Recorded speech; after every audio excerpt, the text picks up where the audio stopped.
A 25-year-old Wall Street banker named Matt sought solace from his grueling job in the wilderness near Mount Rainier in Washington state. The serene forest offered a stark contrast to his chaotic life in New York City. Little did he know, this trip would turn into a chilling nightmare that would haunt him forever. Matt, a seasoned outdoorsman, often retreated into nature to clear his mind. On this particular trip, he ventured deep into the backcountry, far from any established trails. The dense forest around Mount Rainier loomed ominously, its shadows deepening as night fell. Creating an unsettling atmosphere, Matt set up his campsite in a secluded clearing, ate dinner over a small fire, and climbed into his tent, quickly falling asleep as the crackling fire and the whispering wind through the trees provided a soothing lullaby, but it was merely the calm before the storm. Several hours later, Matt awoke to strange sounds outside his tent. These sounded like an animal, or perhaps multiple animals moving around. Curiosity got the better of him, and he barely unzipped his tent flap to peek outside. What he saw shocked him. A man was sitting in front of his extinguished fire pit, hands on his knees, looking down. Periodically, the man would kick his feet in the ashes. Matt, frozen with fear, watched through the tiny gap. Suddenly, the man looked up, making direct eye contact with Matt. His eyes went wide, and he stood up, turned around, and ran into the forest. Matt was left in a state of shock and confusion. He quickly unzipped his tent, jumped outside, and shone his flashlight into the darkness, searching for any sign of the man. There was no light, no campsite, nothing. The forest was silent once again. Unable to understand what had just happened, Matt went back inside his tent, but sleep eluded him for the rest of the night. The encounter replayed in his mind, a loop of increasing dread. Next day, Matt tried to rationalize the encounter, convincing himself it was just a drunken camper who had wandered over by mistake. He packed up and began hiking further into the forest, covering 10 to 15 miles over the next 2 days. He found another clearing and set up camp. As he sat by his fire, he heard rustling behind him. Initially dismissing it as an animal, he turned around but saw nothing. The rustling continued, growing louder and more persistent, making the hairs on the back of his neck stand up. Then a man's voice emerged from the darkness, asking, "Do you know how to get to Bell's Canyon?" Matt's heart raced. He knew it had to be the same man. They were in the middle of nowhere, and he hadn't seen any other hikers. Fear gripped him as he realized this man must have followed him for days. Matt replied, "I don't know where Bell's Canyon is." Silence followed, thick and oppressive. Suddenly, the man asked the question again, more forcefully. "Do you know how to get to Bell's Canyon?" This time, Matt didn't respond. He was scared, realizing this was not a lost hiker, but someone with ill intentions. He grabbed his flashlight, took a deep breath, and shone it in the direction of the voice. The light revealed the same man from 2 days ago, hiding behind a tree. When the light hit him, the man barked at Matt to lower it. Matt instinctively lowered the light, but was too scared to raise it again. The man had been following him for days, like a shadow he couldn't shake. Minutes felt like hours as Matt stood frozen in terror. The silence was broken again by the man's voice, now closer, asking the same question. Matt's fear peaked when he shone his light and saw the man standing just a few feet away. The man's eyes widened, and he turned and ran into the forest. Matt, driven by panic, ran after him but soon realized the terrain was too rough. He returned to his campsite, clutching his knife, and stayed awake all night, expecting the man to return. By morning, Matt was exhausted but relieved to see the sunrise. He packed up and began the arduous journey back to his car, constantly looking over his shoulder. He felt watched, certain the man was still following him. As the sun set, he was forced to camp again. That night, the man returned, walking around Matt's tent and making animal sounds. This continued until dawn, when the man finally left. Matt wasted no time packing up and running toward his car. The entire day, he felt the man's presence but never saw him. When he finally reached his car, he locked himself inside and cried tears of joy. The relief was overwhelming. He drove to a nearby hotel and considered calling the police but decided against it. The man hadn't committed a crime, just terrorized him. But the terror felt real enough to be a crime in itself. Back in New York, Matt struggled to forget the ordeal. The man's haunting question, "Do you know how to get to Bell's Canyon?" echoed in his mind. He realized he had encountered something or someone beyond his understanding. The wilderness of Washington state held a dark secret, and Matt had narrowly escaped with his life. The eerie experience had left a permanent mark on Matt. Every rustle of leaves in Central Park would send a shiver down his spine. reminding him of those terrifying nights in the wilderness. He couldn't shake the feeling that the man might somehow appear again, even in the heart of New York City. His friends noticed the change in him. He was no longer the confident, carefree banker they knew. Instead, he had become jumpy and paranoid, always glancing over his shoulder. Months passed, but the fear didn't fade. Matt decided to do some research on Bell's Canyon, hoping to find some explanation. What he discovered only deepened the mystery. Bell's Canyon was a remote, almost forgotten place, notorious for its eerie stories and unexplained disappearances. Locals avoided it, and few dared to venture into its depths. Tribesmen, by a mix of fear and curiosity, Matt reached out to a few people who had written about the area. One old hiker shared a chilling tale of encountering a strange silent figure who followed him for miles before disappearing without a trace. Another story spoke of a hermit living deep within the canyon, a man who had lost his mind and wandered the woods, asking the same cryptic question. The pieces of the puzzle were disturbing, painting a picture of a place steeped in darkness and mystery. The more Matt learned, the more he realized that his experience was not unique. There was something or someone in Bell's Canyon that defied explanation. He decided to write about his ordeal, hoping to warn others and perhaps find some semblance of closure. His story quickly gained attention, with readers captivated by the mystery and horror of his encounter. Despite the outpouring of support, Matt never truly felt safe again. The man's haunting question lingered in his mind, a dark shadow that he couldn't escape. He often wondered if he had narrowly escaped a fate worse than death, if the man had intended to lead him into the heart of Bell's Canyon, never to return. As the years went by, Matt's fear turned into a grim resolve. He vowed never to return to the wilderness, to stay far away from places where the shadows might conceal unknown horrors. But even in the safety of his apartment, the question remained, echoing in his mind. Do you know how to get to Bell's Canyon? Matt's tale serves as a stark reminder of the unknown terrors that lurk in the world. Sometimes the greatest horrors are not found in haunted houses or ghost stories, but in the remote, forgotten corners of our world, where the line between reality and nightmare blurs. For Matt, the wilderness would forever be a place of fear, a haunting memory of a question that had no answer. In the end, Matt could never fully return to his old life. The encounter had changed him, stripping away his sense of security and leaving him with a deep-seated paranoia. He avoided discussions about hiking or camping, and whenever someone mentioned a trip to the wilderness, a cold sweat would break out on his forehead. The psychological scars were as real as any physical wound, and they ran deep. One evening, as Matt was returning home from work, he noticed a man standing across the street, staring at him. The figure was shadowed by the dim streetlight, but something about his posture sent a chill down Matt's spine. His heart began to race as the man stepped forward into the light. It was a stranger, someone Matt had never seen before. But the haunting question echoed in his mind, shaking off his fear. Matt hurried inside his apartment building, the eerie feeling of being watched lingering long after he had locked his door. The incident spurred Matt to revisit his research about Bell's Canyon.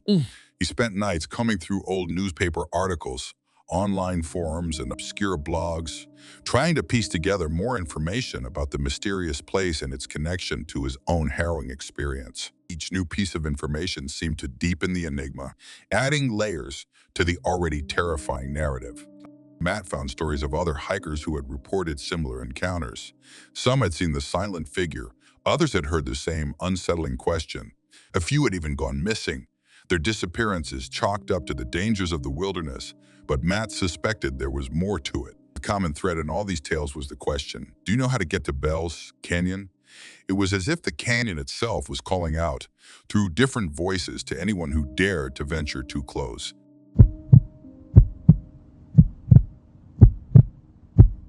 Early 2000s, a teenager named Eben and his father embarked on what they thought would be a typical hunting trip. In the eerie Georgia backcountry, little did they know this trip would be anything but ordinary. The silence of the forest would soon reveal a terror they never imagined. When Eben turned 14, his father befriended a wealthy landowner in Georgia who offered them access to one of his best private hunting areas. Thrilled by the exclusive opportunity, they decided to take him up on his offer. On October 5th, they woke up before dawn, loaded their gear, and drove to the edge of the property. They entered through a gated entrance using the combination given by the landowner. As they ventured deeper into the property, they noticed an eerie silence. There were no birds singing, no animals rustling in the underbrush, just an oppressive, unsettling silence. They drove 2 miles down the access road, parked their truck, and began their hike into the dense forest in the pre-morning darkness. Though hunting was their primary goal, Eben and his father cherished the tranquility of nature, enjoying the hiking and camping as much as the hunt. They moved deeper into the forest, their boots crunching softly on the fallen leaves, the only sound in an otherwise silent world. The trees loomed tall and dark around them, their branches intertwining like skeletal fingers, blocking out the early morning light. The atmosphere was thick with an unspoken tension, an almost tangible sense of foreboding. However, this trip felt different. The silence was overwhelming, almost suffocating. After reaching the hunting stand the landowner had recommended, they saw and heard nothing. No wildlife, no sounds, just silence. Eben and his father exchanged uneasy glances, both feeling the strange, heavy quiet pressing down on them. Frustrated by the lack of activity, they decided to move deeper into the woods, hoping to find better luck the next day. As they walked, Eben couldn't shake the feeling that they were being watched. Every rustle of leaves, every snap of a twig underfoot made him jump. His father, noticing his discomfort, tried to reassure him, but Eben could see the unease in his eyes too. After an hour of hiking, they found a suitable clearing to set up their camp. The area was surrounded by dense trees, providing a sense of security, but also making them feel isolated. Eben's father suggested they try their luck hunting again before nightfall. Despite their efforts, the forest remained deathly quiet. Not a single bird chirped. Not a single animal crossed their path. The silence was maddening. As they returned to their campsite, they were shocked to find their tent collapsed. The sight of it sent a chill down Eben's spine. His father tried to rationalize it, blaming the wind, but Eben knew it couldn't have been the wind. The roads that held up the tent were removed, not broken, indicating someone or something had deliberately collapsed it. They set up the tent again, trying to dismiss the unsettling thoughts. They built a small fire, its warm glow providing a semblance of comfort in the encroaching darkness. They sat around it, talking quietly, their voices barely above whispers. The crackling of the fire was the only sound filling the oppressive silence that surrounded them. Eventually, they decided to call it a night, extinguishing the fire and crawling into their tent. A couple of hours later, Eben woke up suddenly, unsure if he had been dreaming. He thought he heard laughter coming from the woods, a couple of 100 meters behind their tent. He checked to make sure his father was still in the tent, which he was. Eben listened intently, but all he could hear was silence. Convinced it was just a dream, he went back to sleep. Shortly after, Eben woke up again, this time to find his father already awake and alert. His father motioned for him to be quiet and listen. To Eben's horror, he heard the laughter again, this time closer and from a different direction. Eben told his father he had heard the same laughter earlier. His father mentioned he had asked the landowner if they should expect anyone else on the property, and the landowner had assured them they were the only ones there. The laughter was eerie, almost inhuman, echoing through the trees and sending shivers down their spines. It wasn't the laughter of someone having fun. It was malicious, filled with a sinister joy. Eben's father grabbed his rifle, his knuckles white with tension. They both sat in the darkness, their hearts pounding in their chests, straining to hear any other sounds. As they listened, the laughter grew louder, accompanied by the sound of footsteps running towards their tent. The footsteps stopped abruptly at the edge of their clearing. Eben clung to his father, who was gripping his rifle, ready to confront whatever was out there. Just as his father reached for the zipper to the tent, the laughter stopped. The sudden silence was even more terrifying. Eben's father paused, unsure whether to unzip the tent or stay put. The tension was palpable. Before they could decide, the footsteps retreated into the woods and the laughter faded away. They sat in silence for several minutes, too scared to make a sound. The night seemed to stretch on forever, the silence only broken by the occasional rustle of leaves in the wind. They whispered to each other, trying to make sense of what was happening. Eben's father suggested it might be a prank, but deep down they both knew it was something far more sinister. The fear was palpable, hanging in the air like a thick fog. As they clung to their weapons, the cold metal a small comfort in the face of the unknown terror lurking outside. As they sat in their tent, the fear began to play tricks on their minds. Every creak of a branch, every rustle of leaves became a potential threat. Their imaginations ran wild, conjuring images of what might be out there, lurking in the darkness. The oppressive silence seemed to amplify every sound, making the night feel endless. Eben's father, trying to maintain some semblance of control, suggested they keep watch in shifts. Eben agreed, though he doubted either of them would be able to sleep. They took turns sitting at the entrance of a tent, straining their eyes and ears for any signs of movement. But the forest remained eerily quiet. The hours dragged on and their exhaustion grew. The fear and tension were taking a toll on them both. Eben could see the worry etched on his father's face, and it scared him more than anything else. His father was always the strong one, the protector. Seeing him so vulnerable was unsettling. As dawn approached, they remained silent, clutching their guns and praying the terror was over. When the first light of day appeared, they hurriedly packed their gear and ran back to their truck, constantly checking over their shoulders. The forest, which had seemed so peaceful in the daylight, now felt like a prison they were desperate to escape. Drades drove straight to the landowner's house and recounted their terrifying experience. The landowner was baffled. He assured them the property was secure, with no other entries or exits besides the main gate. There were cameras monitoring the only entrance, and no one else had entered or left during their stay. The landowner's assurances did little to calm their nerves. The memory of the laughter and the footsteps haunted them. They couldn't shake the feeling that they had been watched, hunted even. The landowner promised to look into, but Eben and his father knew they would never return to that forest. To this day, Iban and his father have no explanation for what happened that night. The eerie laughter and the mysterious presence remain a haunting memory.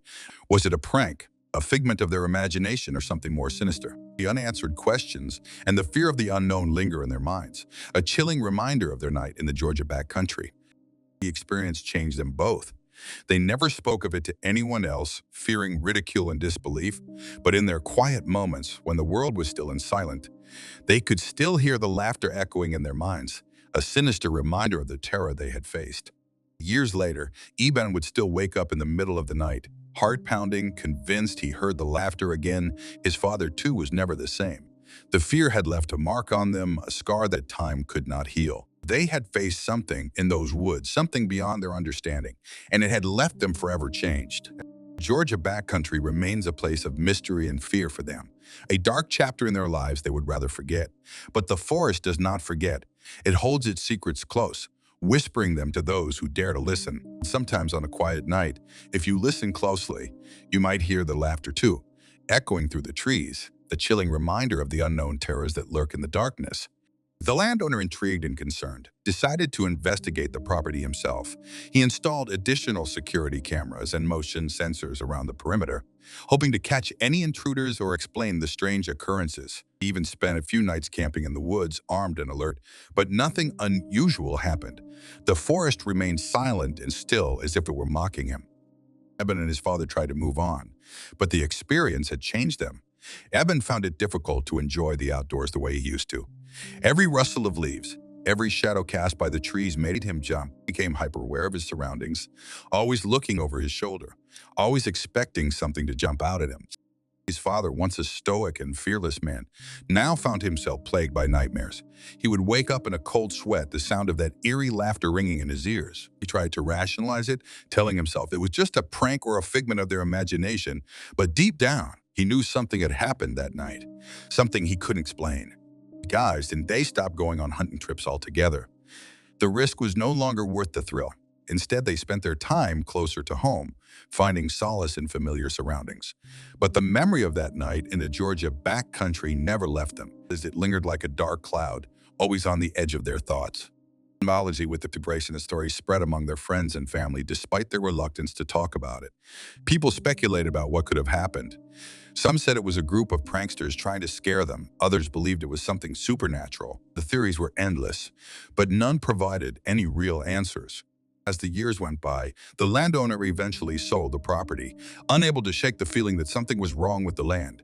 The new owners, unaware of its dark history, began to experience strange occurrences as well. Eben and his father heard rumors of similar incidents, tents collapsing, eerie laughter, and the unsettling silence.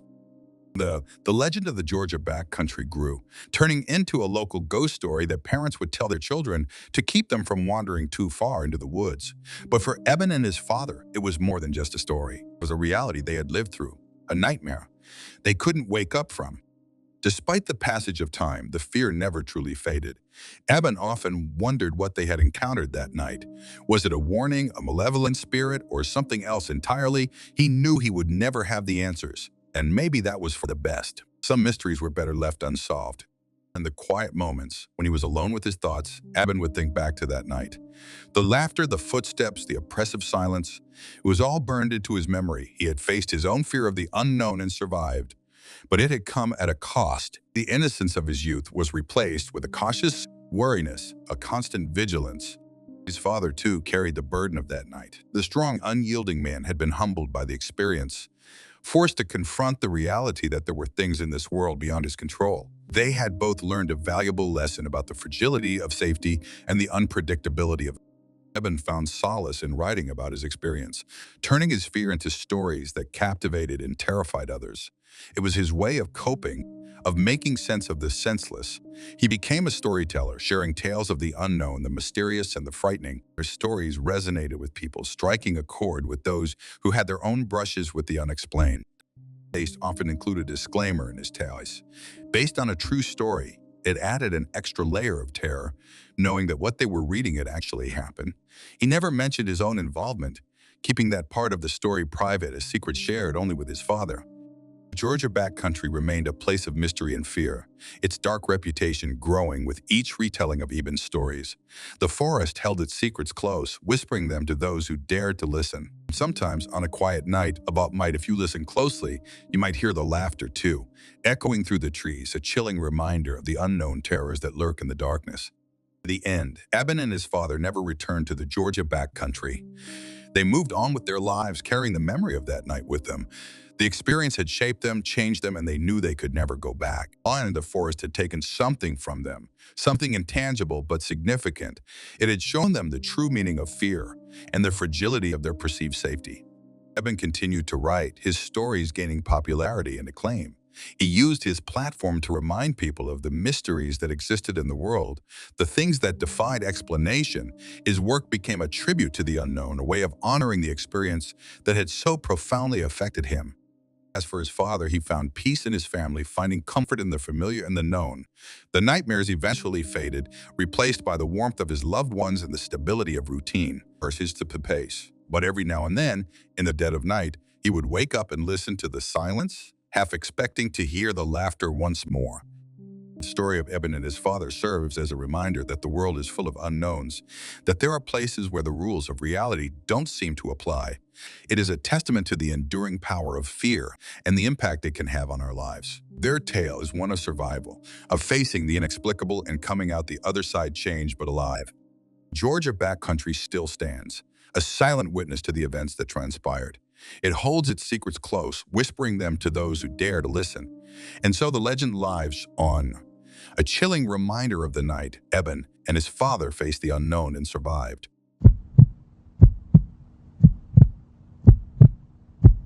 Maine's dense forests have always held a sense of mystery. For teenagers Lily and Mark, it seemed like the perfect place for a romantic getaway. They had recently started dating and were eager to spend some quality time together, away from the distractions of everyday life. The couple drove for hours, leaving behind the hustle and bustle of the city, their excitement building with each mile. The towering pines and the crisp, clean air filled them with a sense of adventure and peace. As they set up their tent in a small clearing, they marveled at the beauty of the moonlit night. The first few hours were blissful, filled with laughter, stories, and the warmth of a crackling campfire. They roasted marshmallows and talked about their future, feeling a deep sense of connection. Exhausted from the day's activities, they crawled into their sleeping bags, the forest's natural symphony lulling them to sleep. The gentle rustling of leaves and the distant hoot of an owl created a peaceful ambience, making them feel at one with nature. On for rounds to Nern M. Say, Lily woke up with an urgent need to use the bathroom. The chill of the night air seeped through the tent, adding to her discomfort. As she reached for the tent zipper, she froze. Outside, faint but unmistakable sounds of digging reached her ears. Her heart raced as she strained to listen. It wasn't loud, but it was persistent, like someone or something was meticulously working on the ground. Determined to dismiss it as an animal, she slowly unzipped the tent. Moonlight poured in, illuminating the clearing outside with a ghostly glow. What she saw made her blood run cold. A grown woman, no more than a few feet away, was feverishly digging into the ground, her back turned to the tent. Lily recoiled in shock, falling back onto Mark, who stirred awake. "What's going on?" he whispered. Sensing her fear, she shushed him, pointing to the small opening in the tent. Mark peered through and saw the woman. Confused and alarmed, he grabbed a flashlight. Despite Lily's protests, he opened the tent further and shone the light on the woman. She stopped digging, stood up slowly, and turned to face them. Her expression was eerily neutral, devoid of any emotion. They locked eyes for what felt like an eternity, before she turned and walked away into the darkness. The couple sat in stunned silence, their minds racing with questions. Who was this woman? Why was she digging in the middle of the night? The eerie neutrality of her expression made it even more unsettling, and Mark whispered, "Do you think she's dangerous?" Lily shook her head, unable to provide any answers. They decided to stay vigilant, taking turns watching the tent entrance, their hearts pounding with every rustle of leaves. Relieved but unsettled, the couple debated what to do. They decided to report the incident to the park rangers in the morning. Feeling somewhat reassured, they zipped up the tent and tried to go back to sleep. Minutes later, they heard hurried footsteps approaching. Peeking out, they saw the woman rummaging through their belongings, tossing items over her shoulder in a disturbingly animalistic manner. Mark confronted her, flashlight in hand, but she barely reacted. Your days, and it wasn't until he forcefully demanded. She believed that she seemed to acknowledge him. With a perplexed look, she retreated once more into the woods. The couple spent the next few hours on high alert, every sound making them jump. They whispered about their options, considering whether to pack up and leave immediately or wait until dawn. The uncertainty and fear made the night stretch uninterminably. Mark kept the flashlight clutched tightly in his hand, ready to use it at the first sign of the woman's return. Shaken and unsure of what to do, they stayed outside the tent for a while, making noise and shining lights to deter her. After some time passed without incident, they cautiously returned to their sleeping bags. Just as they began to drift off, they heard her again, this time running straight for the tent.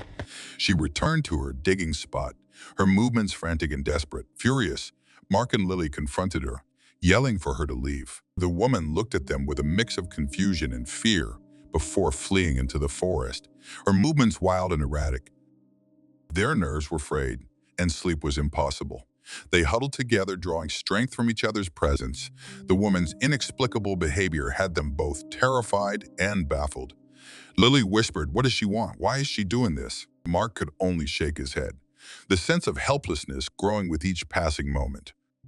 Exhausted and unnerved, the couple spent the rest of the night outside, keeping watch until dawn. When the first light of morning filtered through the trees, they inspected the campsite. Their belongings were scattered, but nothing was missing. The shallow hole the woman had dug was now over a foot deep. They realized she must have been watching them from the shadows the whole time they were on guard. The thought of her lurking in the darkness, waiting for them to lower their guard, sent chills down their spines. They packed up quickly, eager to put as much distance between themselves and the campsite as possible. They headed to the park ranger station, recounting the bizarre events in detail. The rangers were baffled, having never heard of such an incident before. They promised to investigate, but their reassurances did little to ease the couple's anxiety. Lily and Mark left the park that day, their romantic getaway marred by the inexplicable encounter. The memory of the woman's neutral stare and her relentless digging haunted them long after. They never understood what drove her to their campsite or what she was searching for. The story of their night in the Maine wilderness became a chilling reminder of the mysteries that lurk just beyond the firelight, waiting to emerge from the shadows. They often found themselves glancing over their shoulders, the fear of the unknown forever etched in their minds. Months passed, but the experience lingered like a dark cloud over their relationship. They avoided camping trips and any activities that might take them into isolated areas. The woods, once a place of beauty and adventure, had become a source of fear and anxiety. They shared their story with friends and family who were equally puzzled and disturbed. Some suggested it was a prank or that the woman was mentally ill, but nothing seemed to fully explain the eerie precision of her actions or her unnerving demeanor. Despite their efforts to move on, Lily and Mark found themselves drawn back to the question that had haunted them since that night. What was the woman searching for? Mark, ever the problem solver, began researching similar incidents, hoping to find some clue that might shed light on their experience. He spent countless hours on forums and websites dedicated to unexplained phenomena, but found nothing that matched their encounter. One evening, while scrolling through a particularly obscure thread, Mark stumbled upon a post about local legends in the Maine wilderness. It spoke of a woman who had lost her childhood in the woods decades ago. According to the legend, she had gone mad with grief and spent her nights searching for her lost child, digging frantically in the soil where she believed her child might be buried. The story sent chills down Mark's spine. Could this be the explanation for their nightmarish encounter? He shared the legend with Lily, who listened intently, her eyes wide with fear and fascination. "Do you think it could be her?" she asked, her voice barely above a whisper. Mark shrugged. "It's as good an explanation as any, but it still doesn't explain why she was rummaging through our things." Her mystery remained unsolved, but the legend provided a semblance of closure. They would never truly know what had happened that night or why the woman had chosen their campsite. But they took comfort in the thought that perhaps, in her own tragic way, the woman was simply searching for something or someone she had lost long ago. The couple continued their lives, always carrying with them the haunting memory of that night. They cherished their time together even more, realizing how fragile and unpredictable life could be. Their bond grew stronger, forged in the fires of shared fear and uncertainty. So the story of their night in the Maine wilderness became a part of their history, a chilling tale they would recount to their children and grandchildren. It served as a reminder of the mysteries that exist in the world, the thin veil between the known and the unknown, and the resilience of the human spirit in the face of the inexplicable. First, the woman's neutral stare, her relentless digging, and the eerie calm of the moonlit forest would forever be etched in their memories, a testament to the strange and haunting beauty of life's unexplained moments. There's a certain thrill that comes with being home alone for the first time. I was 13, just old enough for my parents to trust me to manage the house by myself overnight. It wasn't like I hadn't been alone before, but this time felt different. More exciting, I guess. The only rule was simple: don't leave the house and don't let anyone in. The night started off perfect. A storm had rolled in, which made the house feel extra cozy. The rain tapped against the windows, thunder rumbled in the distance, and I felt invincible. My parents weren't around to tell me to turn down the music or stop playing video games. I loved storms. They always made me feel safe inside. But that night, that feeling wouldn't last long. I set up my Xbox in the den, my dad's favorite room with his big flat screen TV and surround sound. It was a room I didn't usually get to touch, but tonight was mine. The den was perfect for gaming, tucked away on a half floor down from the living room, with big glass doors that looked out into the backyard. I barely noticed the rain beating against them as I settled in for a long session of Call of Duty with my friend Cody. Hours passed without a hitch.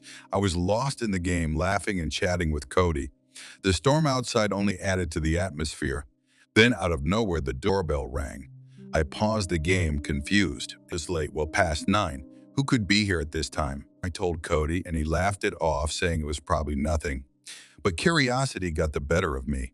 I made my way upstairs, my heart starting to race as I reached the front door. I hesitated, hand hovering over the doorknob. Then, I did something I would later regret. I called out, "Who's there?" A man's voice answered from the other side. "I need to use your phone." Something about his tone made my stomach twist. I backed away from the door, heart now pounding. My parents had always warned me about talking to strangers. And here I was, home alone, with some random man asking to come inside. An aircon. I didn't answer. Instead, I rushed back downstairs to the den, telling Cody what had just happened. "Don't open the door," he said immediately, a hint of concern creeping into his voice. "Just ignore it." So, that's what I did. I stayed downstairs, trying to focus back on the game, but the ringing of the doorbell echoed in my mind. A few minutes passed, and the doorbell rang again, louder, more persistent this time. My hands were shaking, and I didn't know what to do. I decided to wait it out, hoping whoever was out there would leave. Eventually, the doorbell stopped. The storm seemed to intensify, the wind howling outside. I sighed in relief, thinking it was over. I relaxed back into my game, trying to shake off the tension. I shouldn't have let it get to me so much. But then I heard something. It wasn't the doorbell this time. No, it was something far worse. The sound of the backyard door sliding open. I froze, my eyes darting to the glass doors in the den. My heart skipped a beat. I saw a shadow, a figure stepping into the house. This wasn't my dad. It was the man from the front door. He had found another way in. Panic hit me like a freight.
It was August. My girlfriend, Cass, and I went upstate for a little weekend getaway at my family's mobile home.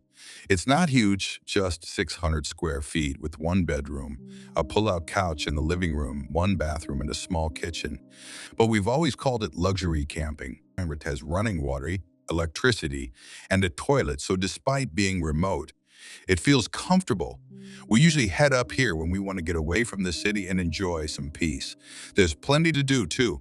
Archery, shooting, dirt biking, and off-roading. We had our weekend planned out perfectly. Friday, we mostly just unpacked, went out to eat, did some grocery shopping, and then relaxed. Saturday was when we planned to do all the fun stuff, target practice, riding the dirt bikes, but by the afternoon, the weather started to shift. Dark clouds rolled in fast, and the air felt heavy like a storm was coming. We knew we wouldn't have much time before it hit, so we packed up our gear and retreated inside. Not long after, the rain started. At first, it was a soft drizzle, but it quickly turned into a torrential downpour. The sound of rain hammering on the roof was deafening, and soon thunder and lightning filled the sky. It was one of those storms where the thunder claps right after the lightning strikes, shaking the entire house. As intense as it was, there was something mesmerizing about it.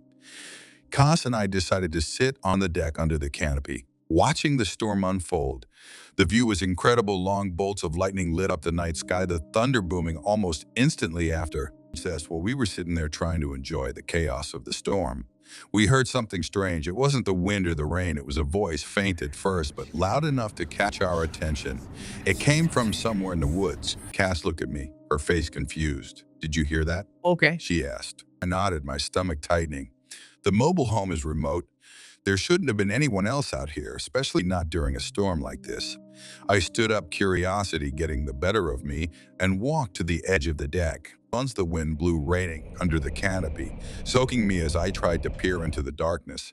Every few seconds, lightning lit up the woods, giving me a brief glimpse of the trees, and that's when I saw it. There, standing just at the edge of the tree line, was a figure. It was too far to make out any details, but I could see enough to know it was a person. "There's someone out there," I said, turning to Cass. She looked at me, her eyes wide with disbelief. "Stop it. You're just trying to scare me," she said. But I wasn't. I pointed back toward the woods, my heart pounding. "I'm serious, Cass. There's someone standing out there." She stood up and joined me at the edge of the deck, looking out into the storm. Another flash of lightning illuminated the area, but by then the figure had moved. Or maybe it had been a trick of the light. Still, I knew what I saw. "I think it's just a hiker," said, trying to calm her nerves. But deep down, I wasn't sure. The idea of someone being out here in the middle of a storm like this didn't sit right with me. "They'll probably come to the door if they need help," I added, trying to brush it off. Cassie still seemed uneasy, but we decided to go inside.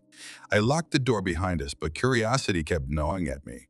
After a few minutes, I went back out, standing at the edge of the deck, hoping to catch another glimpse. I didn't want to freak Cass out any more than she already was, but something felt wrong.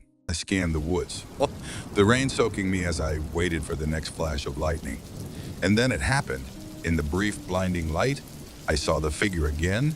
This time it was closer, a lot closer, only about 20 feet away now. He was a man. He was standing perfectly still, just watching us. His clothes were bright, almost white, making him stand out even in the darkness. But he wasn't moving, he wasn't calling out, he was just standing there. My heart raced as I rushed back inside, locking the door behind me. Cass immediately noticed the look on my face. "What's going on?" she asked, her voice shaking slightly. "I don't know who that is," I replied, my hands trembling. I didn't want to scare her, but I couldn't lie. Something wasn't right. I told her to expect a knock on the door. Maybe the person needed shelter from the storm. Climbers for us, but with the longer we waited, the more anxious I became. Minutes passed, but no knock came, no voice. Nothing but the sound of the storm raging outside. Then we heard it, footsteps. Slow, deliberate footsteps on the deck. Cass had already retreated to the bedroom, hiding behind the bed, whispering for me to join her. I told her to stay quiet while I checked the windows. Something inside me told me this wasn't just a lost hiker. I turned off the lights in the living room and crept over to the window. I took a deep breath and pulled back the curtain. For a second, I didn't see anything. But then, in the next flash of lightning, I saw him, the man in the bright clothes, standing just outside the window, watching me. His face was expressionless, his eyes locked onto mine. The opera's on. As soon as I saw him, he ran. I tried to convince myself he was gone, but I couldn't shake the feeling that he'd be back. I checked the kitchen window next, and that's when I saw something that made my blood run cold. There, through the rain-blurred glass, was a face, pale, wide-eyed, and staring right at me. I shouted, "Go away." But the figure didn't move. It just kept staring. Cass was crying now, begging me to come back to the bedroom, but I didn't know what to do. Our phones didn't have reception in this storm, and we were completely cut off from the outside world. The only thing we had was my dad's rifle, which he kept under the bed. I rushed to the bedroom, grabbed the rifle, loading it in front of Cass. She was terrified. I told her everything was going to be okay, but I didn't believe it myself. Then, suddenly, we heard a loud bang against the bedroom window. Something or someone had hit it hard. You know, like a second later, another bang came from the living room. There was more than one person outside. I told Cass to stay in the bedroom while I went to the front door. Rifle in hand, my heart was pounding, but I tried to stay calm. I unlocked the door as quietly as I could and yanked it open, ready to confront whoever was out there. First effort, no one was there. I stepped outside, scanning the deck, my rifle at the ready. And then I saw him again, the man in the bright clothes, standing just outside the window, watching me. He looked up at me, startled. I raised the rifle and fired a shot into the air. The man yelled, turned, and bolted into the woods. I could hear at least two other voices calling out to him as they disappeared into the darkness. Then silence. The storm still raged, but the intruders were gone. The next morning, Garcetti and I packed up and left. There were no signs of damage, no evidence of anyone tampering with the house, but we didn't feel safe. I haven't been back since.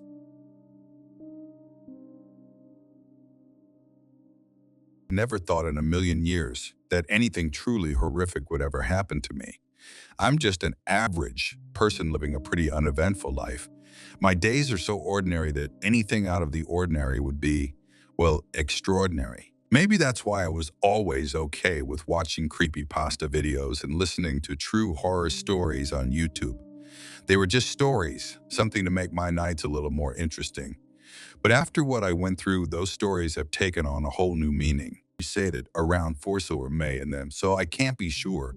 The whole house was asleep, my mother and both of my grandparents.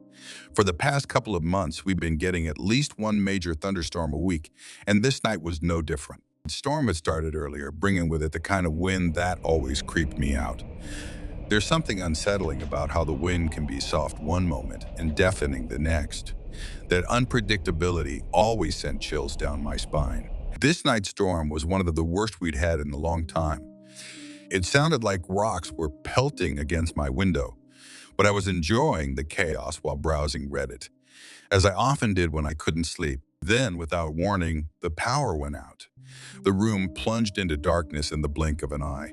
It was unnerving, sure, but I didn't mind too much. My phone still had a decent charge, so I kept scrolling. After a while, I started feeling tired and decided it was time to call it a night. I put my phone on the side table, rolled over, and tried to get comfortable. I must have fallen asleep pretty quickly because the next thing I remember is waking up to an eerie silence. Nights and the rain had stopped, or at least it seemed like it. I rolled over again, trying to shake off the sleep, and realized how thirsty I was. My mouth was so dry, it felt like sandpaper. I tried to ignore it and go back to sleep, but it was no use. The thing I needed water. And recap was onto. I grabbed my phone, turned on the flashlight, and headed for the kitchen. As I opened my bedroom door, I was hit with a blast of cold air. It was freezing in the living room. I quickly threw on a sweater and made my way to the kitchen. The outside was howling louder now, and the closer I got to the kitchen, the colder it became. I finally reached the kitchen, grabbed a glass from the cupboard, and started filling it with water. As I stood there, something caught my eye. The door to the patio was wide open. My heart skipped a beat. I was sure I hadn't left it open, but I tried to rationalize it. Maybe my grandfather had left it open earlier and forgot to close it. I walked over to the door, my nerves on edge. I glanced over my shoulder, half expecting to see something or someone behind me. Then I slid the door shut and locked it. I rushed back to my room, trying to shake off the uneasy feeling that had settled over me.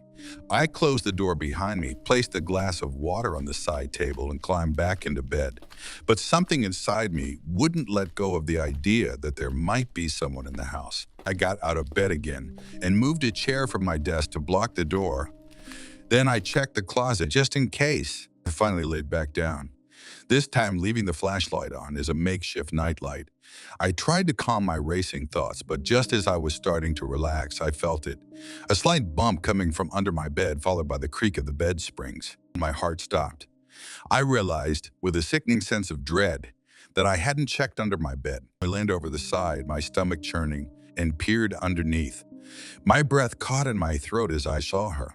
An impossibly skinny woman with bloodshot eyes and yellow teeth, grinning at me with an ungodly smile. Her eyes locked onto mine, and for a few horrifying seconds, we just stared at each other.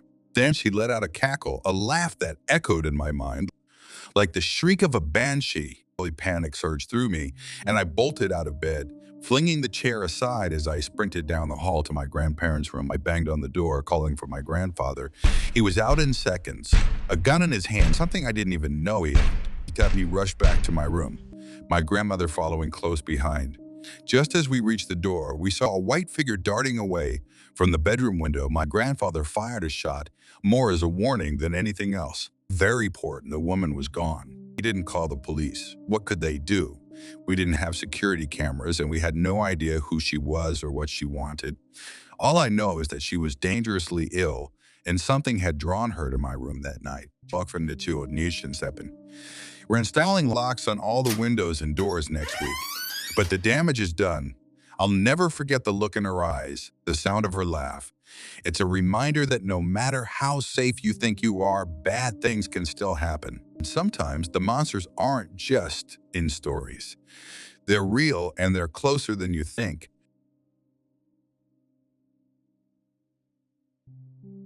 Unfortunately, I never had the luxury of living in a warm country. Where I was from, sunshine was seen as a miracle. It was raining pretty much all day, every day. However, in the past few weeks, the weather intensified. Thunderstorms became a common occurrence here, and my younger sister, who was only 6 years old, would be terrified of them. I had the brotherly duty of trying to comfort her during these storms that lasted hours at a time. I awoke one night, the thunder rumbling throughout the sky. I tossed and turned desperately, trying to fall back asleep, but eventually I decided there was no point in trying. I stumbled out of bed and made my way to the kitchen to get a glass of water. I found my sister in our living room crouched in the corner. I went over and tried to comfort her, reading her books to her to try to calm her down. After an hour or so, she eventually fell back asleep, and so I carried her into her bedroom and put her back into bed. I stood at the window watching the rain pour down and seeing the occasional lightning strikes. Her bedroom window had a great view to a field just behind our house. I sat for a while just watching the rain. It made me feel peaceful. I always hated the rain, but for some reason tonight it just made me calm. Just as I was about to leave her room, a lightning bolt struck the ground, lighting up the sky. My heart almost stopped as the sky lit up. And for the first time I saw it, this giant creature. It was miles tall, miles wide, and had big piercing red eyes, locked on all fours with big skinny legs. Its rib cage was visible through its dark skin, and as my eyes laid onto it, its head turned in my direction. Another lightning bolt struck the ground, and as the sky faded into darkness, it was gone. I rushed back to my room and hid under my covers. The sense of comfort from the rain and thunder was far gone. It was just panic and terror with every raindrop. I sat in bed rocking back and forth with my head in my hands. I don't know how long I was there. However, I awoke the next morning to an unusual sight. Walker's rays of sun hit my face, blinding me as my eyes drifted open. I rushed downstairs to my family, all out in the garden. The rain from the night before mixed with the sun gave an earthy smell to the air. I had almost forgot all about the creature I saw until we all heard a deafening roar of thunder. Confusion washed over my face as there wasn't a single cloud in the sky. We continued to sit outside for another hour or so when I told my parents I was going to meet up with my friend. I took my bike and cycled to his house and off we went. There was a small bike trail not too far from us, so we quickly made our way over. Thankfully, the trail wasn't too muddy. There were puddles of water in areas the trail sunk into the ground. But apart from that, it was in good condition. We cycled round for a few laps before my friend stopped and stared into the forest. Hey, check that out. Look at the trees. He shouted over to me. As I turned my head, I noticed some of the trees had been knocked down. There were no axe marks either. I mean, it was as if someone pulled the trees from the ground, keeping the roots intact. We hesitatingly made our way over to the forest and cycled inside. We made our way to opening in the trees, where we found a gigantic hole in the ground. I took a step to the edge and peered down. The hole went on for what seemed like forever. You couldn't see the bottom. As I was peering down the hole, I felt a drop of water hit my head. I looked up and it was beginning to rain. My friend got back on his bike and started cycling off. I took one last look down the hole, but something was different. I could see the outline of something. I couldn't make out what it was, but it soon started to move. I grabbed my bike and cycled home as fast as I could. His verses by the rain began to get heavier and heavier on the way home, and shortly after the thunder started, I had to take a shortcut home that led through a path surrounded by trees. As I approached the end of the path, lightning struck a nearby tree, causing it to fall in front of me. I squeezed the brakes and fell on my bike. I must have hit my head off of a rock, because the next thing I knew, I was opening my eyes with excruciating pain running laps around my head. My bike and my clothes were all covered in mud. I stumbled to my feet. My vision was blurry, and my legs were weak. I tried to pick up my bike, but I was too weak. I sat down on a nearby rock, and as I helped my head in my hands once again, I felt a huge gust of wind blow past me. I turned my head only to be faced by this black, slimy wall. I looked up and my heart sank as I faced with those piercing red eyes. Once again, our creature was back and was looking right at me. I tried to scream, but nothing came out. I tried to run, but my legs wouldn't budge. I just sat staring into those big red eyes. It hissed its head and continued to walk along. Every time his foot landed on the ground, a lightning bolt would strike somewhere nearby, and with every breath caused a roar of thunder. I gathered all the courage I could and ran home. My parents were waiting in the living room, and I explained what happened. They just thought I hit my head a little too hard and sent me off to bed. The next morning, I had a slight headache. We went to go visit my grandfather, who was in a nursing home. He never said much when we went to visit. We were there for a few hours and I decided to stay behind. He normally just sits still, barely moving. And so I decided to tell him what happened. I told him about the creature, the eyes, the thunder and lightning syncing with its movements. He turned his head to me and grabbed my arms. I've never seen him like this. He told me to be careful. I asked what he was talking about, and he began to explain. At Boundary, when I was a boy, the rain was never an issue. It was always sunny. Life was thriving until one day I stumbled across a strange rock. As I approached, it began to rock back and forth until it split open. It was an egg. I don't know what I expected to crawl out, but it was the creature you described. Eyes glowing red, staring right at me. It let out a screech that almost deafened me, and as it did, rain fell from the sky. This thing crawled away from me and dug into the ground. Ever since that day, it's been constant thunderstorms. I left my grandfather there and headed home right away. I found an old photo album and took out a picture of my grandfather as a child. I walked over to that hole I found the day before and threw the picture into it. The ground suddenly started to shake. I looked down the hole once again to be met with that face staring right at me. Its long legs sprung out of the hole onto the grass, and it slowly emerged in all its glory. This wasn't a dangerous creature. It's lonely. My grandfather was the only face it ever saw before mine. I reached my hand out and the creature came closer. I pressed my hand gently onto its head and it closed its eyes. As its eyes cracked open, they were no longer red. I was met with big blue eyes. The rain around us came to a halt. The creature slowly sank back into the hole. And that was one of the last times I ever saw it. I grew up. I got a job, bought my own house, found an amazing width, and had the cutest baby boy in the world. One night, I awoke to the rain hitting on my window. I got out of bed and stood next to the window. I couldn't see much. Matter of fact, I couldn't see at all. Suddenly, that same familiar roar of thunder rung through my ears. As it did, the glowing red eyes emerged only meters in front of me. It was late on a Saturday night when I saw the severe thunderstorm warning plastered across my screen, interrupting my favorite show. Ugh, I groaned out, irritated that I had to sit through the entire warning. The storm had been brewing all day, so it wasn't unexpected, but I didn't think much of it. I didn't have work the next day, so I decided to stay up late, just messing around and watching TV. Down to started or seek shelter immediately and stay indoors until further notice. After the warning finally disappeared from the screen, I went back to my show. I watched TV for another 2 or 3 hours, completely forgetting about the storm raging outside. I wasn't too worried. Storms like these often pass through my small town without causing much trouble. Except when I finally got up from the couch, it was more out of boredom than anything else. I headed to the kitchen to pour myself a cup of coffee, but as I was halfway through pouring it, the power went out, plunging the apartment into pitch black darkness. God damn it, I muttered to myself, setting the cup down. I pulled my phone out of my pocket to turn on the flashlight, but as I swiped at the screen, I noticed something strange. I didn't have any signal, no bars, no data. Guess the storm's pretty severe after all. I said out loud to no one in particular. It was unusual, sure, but storms had knocked out the cell towers before. No big deal, I thought. The way the apartment was set up, each building had its own breaker box near the maintenance room, just to the left of the entrance. If the power went out, the building's owner or the maintenance guy could reset the switch and everything would be fine. I figured I'd head down to check.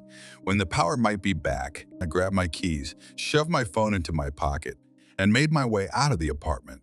The hallway was dark and quiet, almost eerily so. I'd never left my apartment at night during a blackout, and something about the hallway gave me an unsettling feeling. Darkness seemed to swallow up the space, casting odd shadows along the walls. I shined the flashlight from my phone down the hall, checking my surroundings. But everything seemed normal, just silence was unnerving. Even though the building was usually quiet, it felt like something was missing. My footsteps echoed in the empty hallway, accompanied only by the soft brush of my pant legs rubbing together as I walked. There was an eerie stillness in the air, and I couldn't shake the feeling that I was being watched. I pushed the thought aside as I reached the end of the hallway, where the maintenance room was located. As I approached the door, I heard what sounded like a low tearing noise, followed by a loud crack like bones breaking. The sound made me stop in my tracks, my heart racing. For a moment, I thought it was just a storm outside, but something about it didn't sit right. The wind wasn't strong enough to make a noise like that. I shook it off and knocked on the maintenance door. Hey, any word on when the power's coming back? I called out. There was no answer. I knocked again, a little louder this time, but still nothing. As I turned to leave, I noticed something on the ground, glistening in the beam of my phone's flashlight. I bent down to get a closer look and realized with horror that it was a dark pool of liquid blood. My heart started pounding in my chest. I stood there for a moment, frozen in place. What the hell was going on? My mind raced as I tried to decide what to do. Should I call the police? Should I leave? I didn't know what to think. I decided to try the doorknob, but it was locked. Panic began to set in. I pulled my phone from my pocket and dialed 911 in my hands shaking. As the call connected, I felt the overwhelming sensation that I was being watched again, this time more intensely, as if eyes were on me from every direction. The operator's voice broke through my thoughts. 911. What's your emergency? She asked, her voice calm. I live at 896 Terrace Grove, apartment 12, building CI, stammered, my voice shaky. Okay, and what's the nature of your emergency? She asked. The thing I went to ask the maintenance guy when the power will come back on. But there's blood coming from under the door. I said, my voice growing more panicked as I spoke. I was starting to hyperventilate, feeling exposed and vulnerable in the hallway. Okay, sir, stay on the line. Help is on the way. I need you to stay where you are, the operator instructed. I tried to calm my breathing as I turned to head back to my apartment, but as I started to move, I saw it. Standing in front of me down the hallway was a figure tall and impossibly thin. Its arms were long and jagged, bent at unnatural angles. Its skin was pale, almost translucent, and its eyes, it didn't have eyes. Instead, it had deep, hollow sockets that stared directly at me. I froze in place, my mind struggling to comprehend what I was seeing. The operator's voice continued in my ear, but I couldn't respond. My entire body was locked in place, paralyzed with fear. The creature tilted its head to the side, its neck snapping with a sickening crack. It didn't blink. It didn't move. It just stared. Sir, you there? Can you hear me? The operator's voice asked, sounding more concerned now. Body car couldn't answer. All I could do was stand there, frozen in terror, as the creature slowly started to move toward me. Its movements were jerky and unnatural, like its bones were broken, and it was dragging itself forward. I snapped out of my paralysis and ran as fast as I could back to the maintenance room door, frantically jiggling the handle in a desperate attempt to get inside. I turned around, expecting to see the creature right behind me, but it was still there at the end of the hallway, watching me with those empty sockets. My heart was pounding so hard, I thought it might burst from my chest. I kicked the door, hoping to break it open. After a few kicks, the doorframe gave way, and I tumbled inside, slamming the door shut behind me. The maintenance room was dark, and the air inside was thick with the smell of something rotten. I shined my flashlight around the room and froze when the beam landed on the maintenance man's body. He was lying in a pool of blood, his limbs twisted at unnatural angles, his eyes gouged out. Nothing but empty sockets remained. I nearly dropped the phone as I raised it to my ear again. There's something in the building, I choked out between sobs. It killed the maintenance guy. I'm in the maintenance room, please. Hurry. The operator tried to calm me down, but I could barely hear her over the sound of my own panicked breathing. Suddenly, I heard a noise. Something was trying to push the door open. The creature had followed me. I threw myself against the door, trying to hold it shut as the creature banged on it from the other side. My screams echoed in the small room as I fought to keep the door closed, the weight of the creature's force nearly overpowering me. I could hear its ragged breathing, feel its strength against the door. Then, out of nowhere, I heard shouting from down the hallway. Sheriff's office, get on the ground. Grief flooded through me as I heard the police officers approaching. But that relief quickly turned to fear again when one of the officers screamed, "Oh, holy God, what is that?" Gunshots rang out, echoing through the building. I ducked down, trying to avoid getting hit by any stray bullets. The gunfire was relentless, but soon everything went silent. I heard footsteps approaching the maintenance room door. And then, nothing. My head was spinning, my vision blurring, and the last thing I remember before passing out was the feel of the blood-soaked floor beneath me. Vaccinated. When I woke up, I was in a hospital bed. An ID was attached to my arm, and I was dressed in a hospital gown. I sat up slowly, my mind racing as the memories of the night before came flooding back. A nurse noticed I was awake and hurried out of the room, returning a few minutes later with a doctor. "Mr. McKinley, how are you feeling?" the doctor asked as he sat down beside my bed. A little shaken up, I replied, still groggy. The doctor looked at me for a long moment before speaking again. "Do you know what happened last night?" he asked. I nodded. "Yeah, there was a storm. The power went out, and I trailed off, unsure how to describe the creature that had terrorized me." The doctor sighed. "I'm sorry, but that's not what happened last night," he said gently, and stared at him, confused. What did he mean? "You experienced a psychotic episode. There was no storm, no blackout. According to your neighbors and the police, you left your apartment with your phone light on and went into the maintenance room where—" He paused, his expression grave. "You murdered Mr. Springer, the maintenance man. The police found you standing over his body, holding a knife." Eyes blinked, the words not registering in my brain. "What? No, that's not what happened. There was something in the building. It wasn't me. I saw it, I swear." My heart started racing again as the memories of the night came flooding back. As the creature, its twisted limbs, its empty eye sockets. It was real. It had to be. The doctor looked at me with pity, his expression softening. "I understand that this is hard to hear. Mr. McKinley. But there was no creature, no one else was in the building with you. Based on the amount of caffeine in your system and the fact that you hadn't slept in days, you suffered a psychotic break. Everything you saw was a hallucination. I shook my head, panic rising in my chest. No, I'm not crazy. I know what I saw. I could feel my pulse racing, my body trembling as I tried to make sense of what he was saying. Doctor took a deep breath and leaned in closer. When the police arrived, they found you standing in front of the maintenance room door covered in blood. They asked you to drop the knife, but you didn't respond. They had to subdue you. You were shot in the leg and abdomen, which is why you're here now. I looked down at my body for the first time, noticing the bandages wrapped around my leg and torso. A dull, throbbing pain pulsed through me, but my mind was still too clouded to focus on that.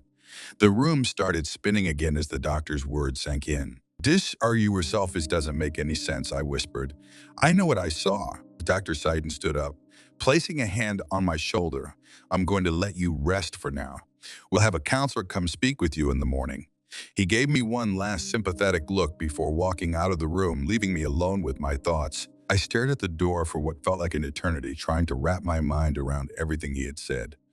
A psychotic break? Hallucinations? The creature had felt so real, the smell of blood, the sound of the door being forced open, it was all too vivid to have been a dream. Just as I was about to close my eyes, something caught my attention. Movement just outside the door. I looked up, my breath catching in my throat. Standing in the hallway, partially hidden by the shadows, was the creature, its twisted limbs, its bony talons, its broken neck, all of it exactly as I remembered. It was watching me, smiling with that same grotesque, broken grin. My heart stopped. It was real. The doctor was wrong. The creature raised one of its disfigured arms and pointed directly at me, its grin widening. My blood turned to ice as I realized it hadn't left.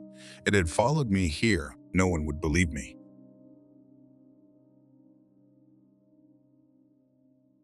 I always thought I was happy living in the city. I never imagined I'd end up out here, miles away from everything and everyone.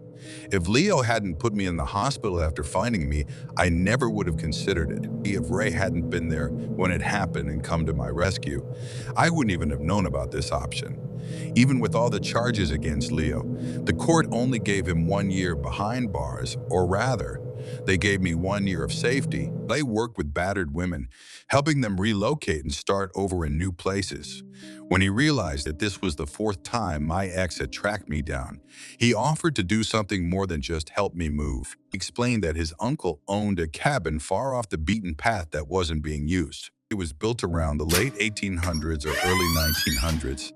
Ray explained as we drove out to see it. It's a sturdy place, but it'll need some work to turn it into a proper home. If I explain your situation, I'm sure my uncle will sell it to you for a steal. And he wasn't exaggerating. The price was unbelievably low. On top of that, Ray's uncle had a few contacts to help me save even more money on the renovations. It was incredibly kind, and yet I still wasn't sure. I wanted time to think about it, to make the decision from the safety of my own apartment. But I soon found out my apartment wasn't as safe as I'd hoped. You have one new message. Beep. Did you really think putting me in prison would stop me?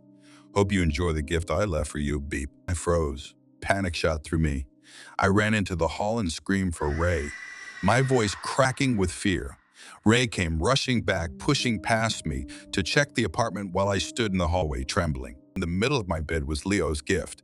It was a mutilated animal, a gruesome message of what he planned to do to me if he ever got the chance. We called the police, they collected evidence, took a few photos, and left us to deal with the rest. I couldn't stay in that apartment another night. They refused to set up surveillance, and it would take days to change the locks. Leo had made it clear that no matter where I tried to hide, he would find me. That's how I ended up in the cabin. It was deep in the Ozark Mountains, far from the city and far from anyone who knew me. I had just enough savings to pay for the renovations, and it seemed like the perfect escape. Out here, Leo couldn't reach me. Or so I thought. Last night, there was a severe thunderstorm warning. I've always liked thunderstorms. There's something strangely soothing about the rumble of thunder and the flash of lightning across the sky. I had a fire going in the hearth, and I was curled up in my chair, enjoying the storm when suddenly the lights went out. I said at first I thought the power had cut out, which wasn't unusual during storms like this.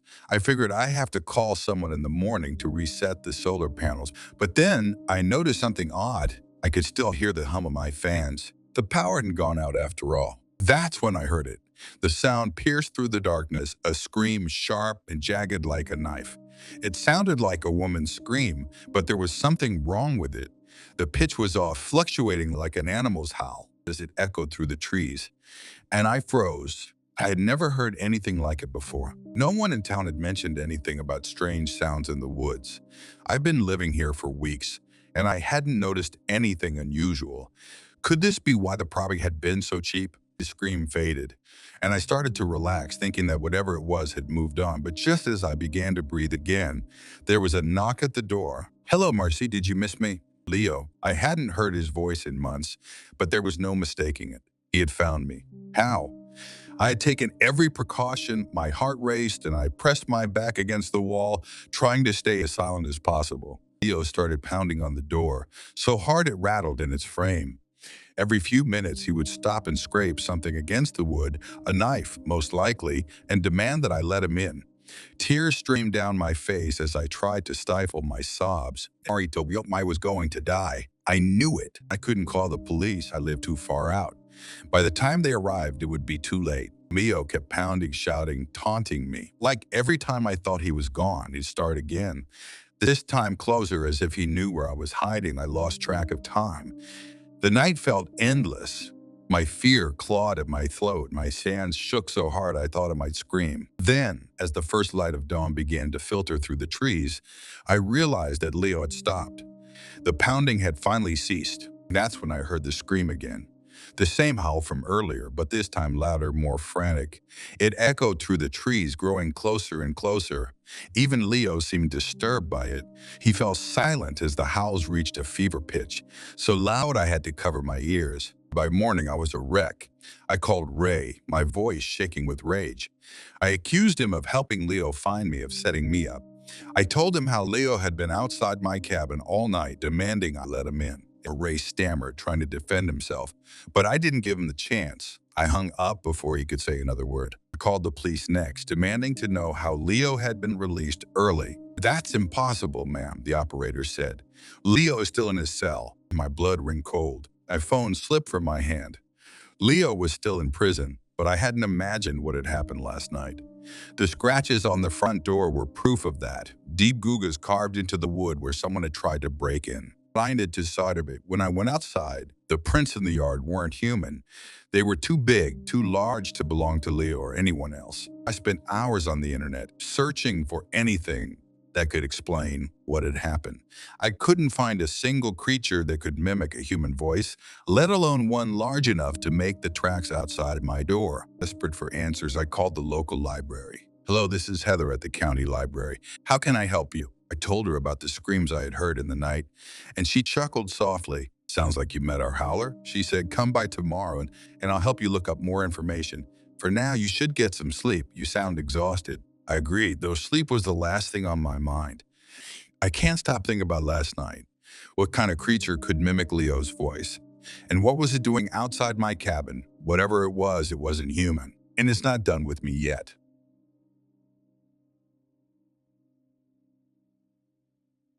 I went to the hospital this morning to make sure nothing was broken.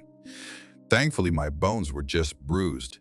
When the doctor asked what had happened, I lied and told them a branch had slammed into me during the storm. They advised me to take painkillers for the swelling, and I went home feeling exhausted. As I pulled into my driveway, I noticed Heather sitting on my porch with an older woman. Oh, great. What does bad luck want now? I regretted the thought instantly. Heather had been my friend and was genuinely trying to help even though her methods hadn't worked. She deserved more credit than I was giving her. "Marcy, this is my teacher, Hazel," Heather said as I stepped out of the car. I shook Hazel's hand, expecting a frail grip from someone her age, but her hand was firm, strong even. I looked up into her eyes, old wise eyes that had clearly seen much, yet there was a gentle kindness to them. Her face was worn, but there was a quiet strength about her. "Barry, we have a long day ahead before the storms return tonight. Hazel said, releasing my hand. I want you to tell me everything, starting from when you met the one who broke you, and when the sun sets, you will face the howler one last time. I'll make some coffee, but I can't face that thing again. Not with my bones as bruised as they are, I replied, gesturing for them to come inside. Bones belong to the physical world, Hazel said, her tone soft yet unyielding. They will not slow you down in the spirit world. Her words sent a chill down my spine. I didn't want to go back into that place, back to that hallway with those hands reaching for me. I was fragile, and the thought of being in that world again terrified me. After I made coffee, we sat by the fire. I started talking, hesitant at first, but soon the words flowed. I told Hazel everything, from the first time my ex spoke to me, to the moment he first hit me, to when we broke up, and how he chased me out here. Then I told her everything that had happened with the howler. This time, Hazel said calmly, when you return to the spirit world, you must bring something back with you, the very thing your ex took from you. Heather and I exchanged confused glances. What do you mean? Heather asked. When the time comes, Hazel said, you will know. The hours crawled by as I waited for the sun to set. The anxiety in my stomach was overwhelming. No butterflies, only dragons fighting epic battles. Every part of me wanted to run out the door, never looking back at the cabin. I had almost died the last time I faced the holler, and the hands in that hallway still haunted my nightmares. What if they grabbed me before I reached the door? Drink this, Hazel said, handing me a cup of sweet-smelling tea. It will prepare you for tonight's journey, and didn't bother asking what it would do. Hazel had her own way of keeping information close. I downed the tea quickly, only to realize too late how bitter it was. It left a sharp taste in my mouth that made me. I laid down near the fire, just like before, hands crossed over my chest, ankles overlapped, and closed my eyes. When I opened them again, I was back in that dreaded hallway. This time, all the doors were open. I couldn't see the hands, but I knew they were there, lurking. I dared not look inside any of the rooms. The memory of the one door that had nearly consumed me sent chills up my spine. Calm yourself, Hazel's voice echoed in my mind. Breathe, keep your emotions in check, and say, I took a deep breath and began walking toward the door at the end of the hallway. The whispers from the open rooms were louder this time, and the feeling of being watched was almost unbearable, but I kept my eyes fixed straight ahead. Stay calm, Heather's voice added. You have strength. Find it. I reached the door and pushed it open. The hinges creaked as if rusted with age, and I stepped inside. This time, the room wasn't pristine and new. It was filthy, dilapidated, with holes in the walls and broken windows. The scene was eerily familiar. It was exactly how the cabin had looked when I first bought it. Thunder boomed outside, and lightning flashed as I stepped out into the yard. Strangely, I could see much better than I ever could in the physical world, even though it was dark. But I couldn't hear the howler. The wind howled through the trees, but the beast was silent. How was I supposed to take something back if the creature wasn't here? As I turned to head back inside, I saw her. The woman who had built this home was standing in the doorway. My heart raced as she leapt to the ground, and when smooth motion transformed into the howler, I wanted to run. The memory of the bruises and cuts from my last encounter flashed in my mind, but Hazel's voice stopped me. Don't leave until you have it back, she said. Heather's voice echoed the same message. As the howler tilted its head, as if it had heard them too, without warning, it lunged at me. I barely managed to dodge its attack. It was less of a fight and more of a desperate attempt to stay alive. I wasn't strong enough to face it head-on. Somehow, in the chaos, I ended up on its box. Probably when it had rammed into a tree trying to knock me down, it clung to its thick fur, holding on for dear life. Then, in a flash of lightning, I saw it. The leaves on its horns, one leaf stood out from the others. It was a vibrant orange with red veins running through it. The only thing in this cold, dark world that had any color. I knew I needed that leaf. Slowly, painfully, I inched my way up the howler's back. It thrashed and bucked, trying to throw me off, but I held on, refusing to let go. My arms were scratched and bleeding by the time I reached the horns, but I finally managed to pluck the leaf. As I held it in my hand, warmth radiated from it, and the air filled with a sweet, almost intoxicating scent. I didn't think twice. I ate it. You can't take anything out of the spirit world physically, but if I consumed it, I thought maybe it would come with me. Beer tasted bitter, but as soon as I swallowed it, the howler let out an ear-splitting cry. The world around me seemed to shake and everything went black. I woke up on the floor, Hazel kneeling beside me, tending to the scratches on my arms. But I felt different. I felt whole, complete. My confidence, my courage, everything my ex had taken from me had been restored. Hazel smiled. Now that you are whole again, the howler can't touch you. It preys on those who are broken. Even though I know the howler can't harm me anymore, I still hear it sometimes, out there in the woods. It's always hunting, always searching for another broken soul.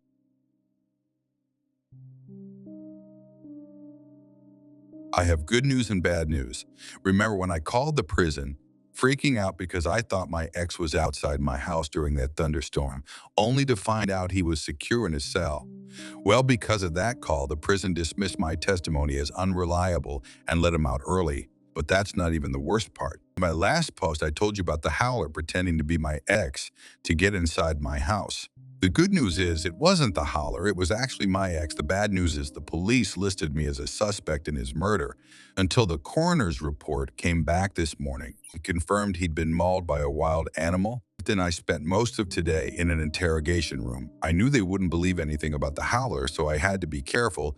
I tried my best to explain everything in a way that didn't make me sound like a lunatic. Gary, well, when I called asking about him and found out he wasn't there, I said I figured I was suffering from a panic-induced hallucination, months of fear and stress from him stalking me. I could see the doubt in Officer Lauren's eyes, but I kept going. So when I heard him outside my house, I assumed it was another hallucination. You didn't think to check? Officer Lauren asked, sipping her coffee. I just told you, he caused me months of fear and stress.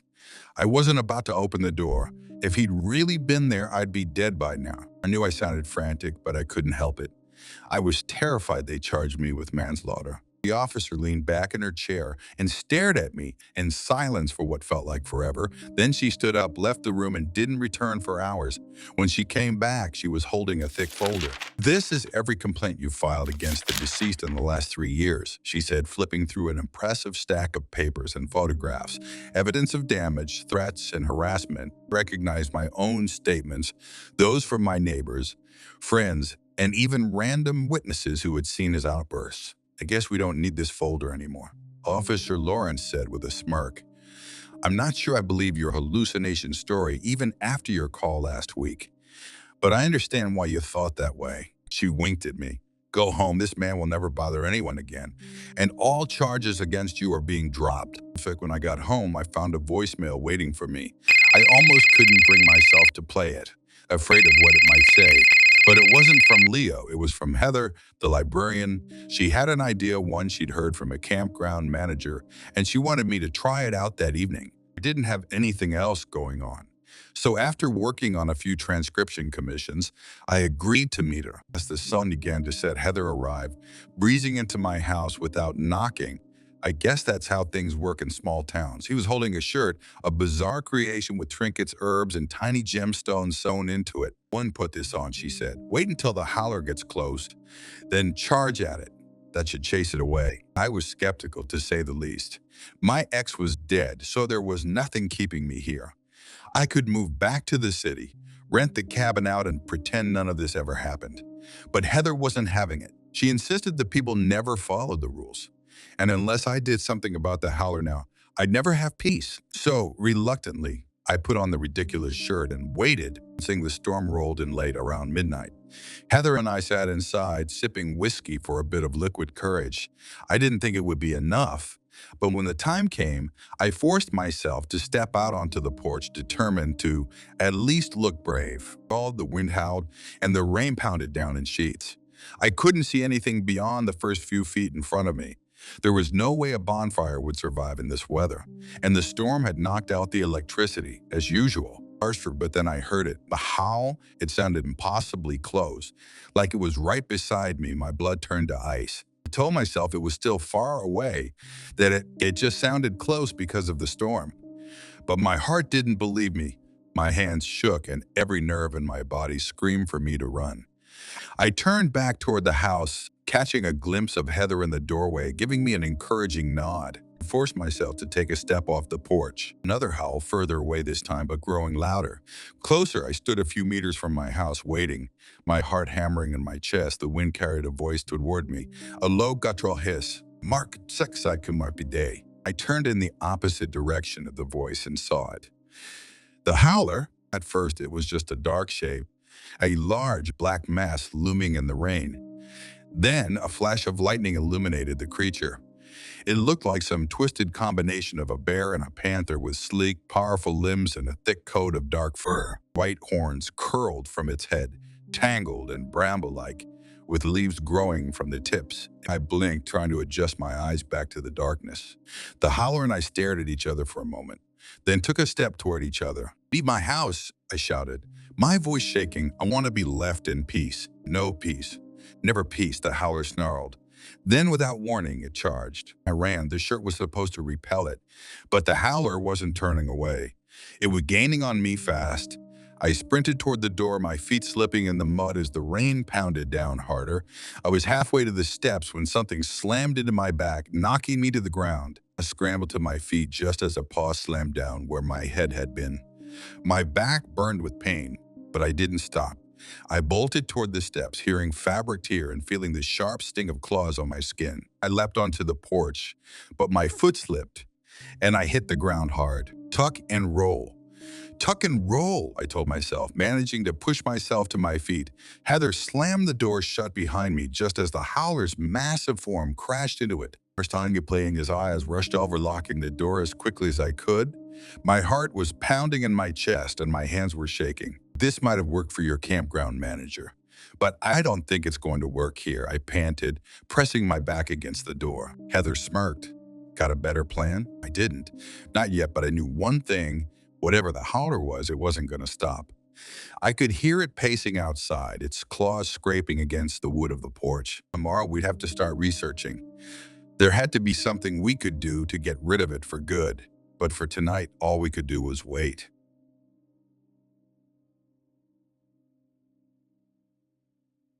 I always thought I was happy living in the city. I never imagined I'd end up out here, miles away from everything and everyone. If Leo hadn't put me in the hospital after finding me, I never would have considered it. If Ray hadn't been there when it happened and come to my rescue, I wouldn't even have known about this option. Even with all the charges against Leo, the court only gave him 1 year behind bars, or rather, they gave me 1 year of safety. I worked with battered women, helping them relocate and start over in new places. When he realized that this was the fourth time my ex had tracked me down, he offered to do something more than just help me move. He explained that his uncle owned a cabin far off the beaten path that wasn't being used. It was built around the late 1800s or early 1900s. Ray explained as we drove out to see it. "It's a sturdy place, but it'll need some work to turn it into a proper home. If I explain your situation, I'm sure my uncle will sell it to you for a steal." And he wasn't exaggerating. The price was unbelievably low. On top of that, Ray's uncle had a few contacts to help me save even more money on the renovations. It was incredibly kind, and yet I still wasn't sure. I wanted time to think about it, to make the decision from the safety of my own apartment. But I soon found out my apartment wasn't as safe as I'd hoped. "You have one new message. Beep. Did you really think putting me in prison would stop me? Hope you enjoy the gift I left for you. Beep." I froze. Panic shot through me. I ran into the hall and screamed for Ray, my voice cracking with fear. Ray came rushing back, pushing past me to check the apartment while I stood in the hallway trembling. In the middle of my bed was Leo's gift. It was a mutilated animal, a gruesome message of what he planned to do to me if he ever got the chance. We called the police, they collected evidence, took a few photos, and left us to deal with the rest. I couldn't stay in that apartment another night. They refused to set up surveillance, and it would take days to change the locks. Leo had made it clear that no matter where I tried to hide, he would find me. That's how I ended up in the cabin. It was deep in the Ozark Mountains, far from the city and far from anyone who knew me. I had just enough savings to pay for the renovations, and it seemed like the perfect escape. Out here, Leo couldn't reach me, or so I thought. Last night, there was a severe thunderstorm warning. I've always liked thunderstorms. There's something strangely soothing about the rumble of thunder and the flash of lightning across the sky. I had a fire going in the hearth, and I was curled up in my chair, enjoying the storm when suddenly the lights went out. I said at first I thought the power had cut out, which wasn't unusual during storms like this. I figured I have to call someone in the morning to reset the solar panels. But then I noticed something odd. I could still hear the hum of my fans. The power hadn't gone out after all. That's when I heard it. The sound pierced through the darkness, a scream sharp and jagged like a knife. It sounded like a woman's scream, but there was something wrong with it. The pitch was off, fluctuating like an animal's howl as it echoed through the trees. And I froze. I had never heard anything like it before. No one in town had mentioned anything about strange sounds in the woods. I've been living here for weeks, and I hadn't noticed anything unusual. Could this be why the property had been so cheap? The scream faded, and I started to relax, thinking that whatever it was had moved on. But just as I began to breathe again, there was a knock at the door. "Hello, Marcy, did you miss me?" Leo. I hadn't heard his voice in months, but there was no mistaking it. He had found me. How? I had taken every precaution, my heart raced, and I pressed my back against the wall, trying to stay as silent as possible. Leo started pounding on the door, so hard it rattled in its frame. Every few minutes, he would stop and scrape something against the wood, a knife, most likely, and demand that I let him in. Tears streamed down my face as I tried to stifle my sobs. Ari told me I was going to die. I knew it. I couldn't call the police. I lived too far out. By the time they arrived, it would be too late. Mio kept pounding, shouting, taunting me. Like every time I thought he was gone, he'd start again. This time closer, as if he knew where I was hiding. I lost track of time.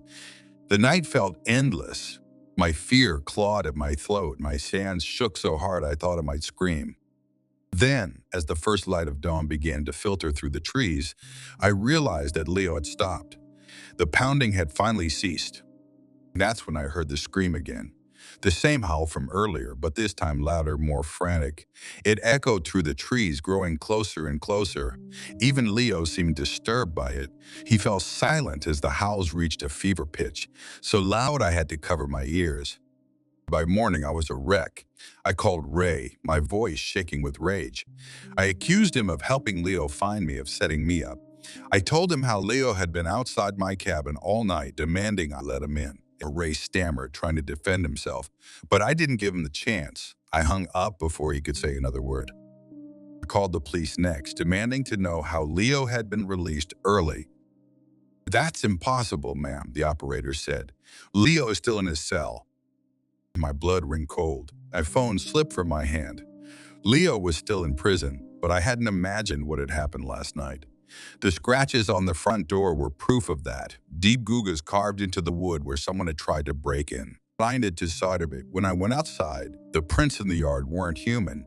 They were too big, too large to belong to Leo or anyone else. I spent hours on the internet searching for anything that could explain what had happened. I couldn't find a single creature that could mimic a human voice, let alone one large enough to make the tracks outside my door.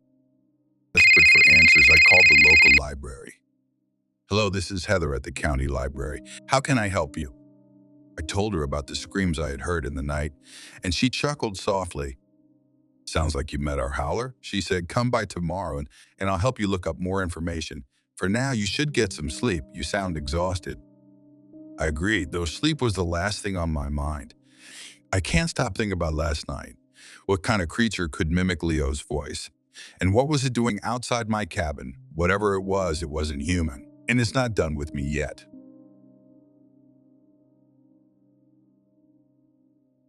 "Jamie, there's a storm coming." I remember my mom shouting up the stairs every time a storm passed through our area when I was a kid. Must have been 5 or 6 at the time. As soon as I heard her, I dropped whatever I was doing and bolt downstairs, racing to the front porch to witness the impending storm. I was infatuated with thunderstorms, and I still don't fully understand why. There was something about the raw energy in the air, the way the dark clouds rolled in, and how lightning would split the sky. Some people might have found it terrifying, but to me it was mesmerizing. Thunderstorms had a power I couldn't resist, and it drew me in every time. By the time I was 16 and got my driver's license, my obsession with storms hadn't waned.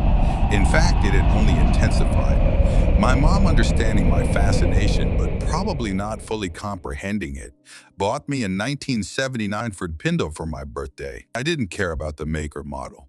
I loved that car because it meant freedom. Freedom to chase storms. I would spend hours watching the Weather Channel, tracking any storms that came close to our area. As soon as one looked promising, I'd hop in my Pinto and drive toward it. I wasn't trying to avoid the storm. I wanted to be in the middle of it. I can't tell you how exhilarating it was to feel the wind whip around me, to see the lightning strike so close I could feel the static in the air. I say, of course, there were times when I got too close, times when I thought the storm might, when I had a few near misses, almost wrecking the car trying to navigate through blinding rain or fierce winds. But none of that ever scared me enough to stop. I didn't have many friends in school. Most people thought I was weird for chasing storms instead of avoiding them. But it didn't bother me. The storms were my companions, my passion. After high school, I thought seriously about becoming a meteorologist. It seemed like the perfect career for someone like me. If I could combine my love for storms with a job, what could be better? Mind yet, for when I started looking into the requirements, endless courses in math and science, years of studying, I realized it wasn't for me. Nah, screw it, I told myself. I'll just chase storms for fun. I didn't need a fancy degree to chase storms after all. But I did need a job, something to pay for the gas to keep my Pinto running. So I took a part-time gig at Dino's, a local burger joint. It wasn't glamorous, but it paid the bills and gave me enough spare cash to chase storms on my days off. But Dino's wasn't going to cut it as a long-term plan. So after high school, I started applying for jobs, looking for something more stable. Eventually, I landed a position at 84 Lumber, a place I knew nothing about. Lumber was just a fancy word for wood, but I figured I could learn on the job. The pay was better than flipping burgers, so I quit Dinos and threw myself into learning everything I could about lumber. Over time, I worked my way up the ladder. After about a year of working part-time, they offered me a full-time position and I jumped at the opportunity. It wasn't just about the paycheck. Full-time employees were eligible for promotions, and that meant I could eventually work my way into management. That's where the real money was. For the next few years, I focused on my job, learning the ins and outs of lumber, and continued to chase storms whenever I had the chance. My fascination never dulled, and anytime the Weather Channel app hinted at a storm, I was on the road hoping to catch the action. Then, the assistant manager position opened up. The previous assistant had retired after 25 years with the company, and I applied for the role, competing against three other guys who had been at 84 Lumber longer than I had. To my surprise, I got the job. It felt like I was finally moving up in the world, and as part of my new role, I had to attend a week-long seminar at the company's home office, which was a few states away. My store manager made the arrangements, and I booked a stay at a nearby bed and breakfast. I drove there in my trusty Pinto. It had never let me down before. During that week, I attended all the seminars and workshops, learning what I needed to know for my new position. It was productive, sure, but my mind kept drifting back to storms. I checked the Weather Channel app constantly, hoping to see some storm activity in the area. But each time I checked, the forecast was clear. Bright skies, no chance of a storm. On the last day of the seminar, I checked the app again before I left the bed and breakfast. It showed nothing but sunshine for the entire day. I remember thinking, well, that sucks. I had been hoping for one last thrill before heading home. I packed up my things and hit the road. The drive home started off uneventful. The sun was shining, traffic was heavy but manageable. But then about an hour into the drive, everything changed. It started with a loud boom, like the sound of an explosion. Familiar accomplishings that the wind picked up suddenly, so violently that my car swerved in its lane. I gripped the steering wheel tighter, trying to stay on the road as the wind howled around me. Then the sky started to change. I've seen my share of storms, but this was different. The clouds rolled in faster than I had ever seen before, dark and menacing, swallowing the blue sky in a matter of minutes. The air felt charged, almost electric, and I could feel my heart pounding with anticipation. I pulled over to the shoulder of the highway, feeling the thrill surge through me. I stuck my head out the window, watching as the storm clouds twisted above me, growing darker by the second. This was it. I was right in the middle of it. And for the first time in a while, I wasn't chasing the storm had come to me. But as I sat there smiling like a kid on Christmas morning, something felt off. The thunder didn't sound right. It wasn't the usual rumbling I was used to. It was deeper, almost like a growling noise. But there was something else underneath it. I'm something like voices, low droning voices that seemed to be coming from the heart of the storm itself. In my second people sultans at mine, and my excitement quickly turned to unease. This wasn't what the hell kind of storm is this, I muttered under my breath as I pulled my head back inside the car. I rolled up the windows and locked the doors, my hands trembling slightly. Marks and utters, the rain started to fall in heavy sheets, so thick I couldn't even see the road anymore. The voices, or whatever they were, grew louder, and the lightning started striking all around me. I could feel the static in the air, each strike sending a jolt through me. Other cars had pulled over too, but many were still trying to drive through the storm. I could see their taillights through the rain, but visibility was next to nothing, and then as if the storm hadn't already gone from thrilling to terrifying, the hail started. These weren't normal hailstones. They were the size of softballs smashing into the cars with incredible force. I ducked down in my seat as one hit my windshield, cracking it straight down the middle. Another dented the hood of my car. I've chased a lot of storms, but I had never seen anything like this. My heart was pounding now. This wasn't the kind of storm I wanted to be in the middle of. I went from excited to scared, out of my mind in a matter of minutes. Then came the fog. Thick white fog that seemed to appear out of nowhere. I couldn't see anything, nothing but this eerie, blinding fog. And that sound, the voices grew louder, almost deafening now. I covered my ears and screamed, "Stop!" burpings, but it didn't stop. It just kept getting louder. Then in the fog, I saw them. Faces. Faces forming in the mist, their mouths opening and closing in time with the voices. I squeezed my eyes shut, hoping I was imagining it. But when I opened them again, the faces were still there. They were real. Just as I was about to lose my mind, I felt something. No, someone behind me. I turned my head slowly. Terrified of what I might see, sitting in the backseat of my car was a creature, a massive, shadowy figure with glowing red eyes. Its mouth was filled with rows of sharp teeth, and it was staring right at me. "Look, my son," it said, its voice a deep, guttural growl that shook me to my core. I turned my head back toward the windshield, expecting to see the storm. But instead, I saw something else, a headstone just a few feet in front of my car. Your circles in there. There was no storm now. The skies were clear, the sun was shining, my windshield was no longer cracked. The dents in my car were gone, and there in front of me was a single gravestone. I blinked, my heart pounding in my chest. What was going on? What had just happened? Cursing impatiently, I jerked my head back toward the back seat, but the creature was gone. The seat was I leaned forward, squinting at the headstone. The name on it read Donald Henderson, my father's name. He had died when I was 2 years old, killed in a car accident. Or at least that's what my mom had always told me, or such dictation. But there under his name were the words "chasing the storm." My mind was racing. Was this real? Had my father been a storm chaser too? Why had my mother never told me the truth? I barely had time to process what I was seeing when I heard that voice again. But look, it said louder this time. I turned my head, and there it was again.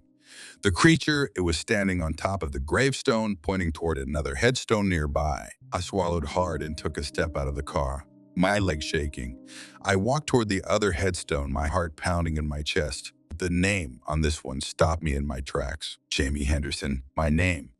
The date of birth was correct, May 22nd, 1986, but the date of death, July 24th, 2021, today. No, I whispered, my hands trembling. This isn't real. But the gravestone didn't disappear. It was there, as real as the car behind me. Suddenly, the creature lunged forward, grabbing my hand in a cold, unrelenting grip. I blinked, and in that moment, I swear I saw my father's face staring back at me. His eyes, his smile, it was him. Or sable, but when I blinked again, it was gone. The creature was back, its red eyes boring into mine. "Dad," I whispered. It gripped my hand tighter, pulling me close before dissolving into thin air, leaving me standing there, confused, terrified, and alone.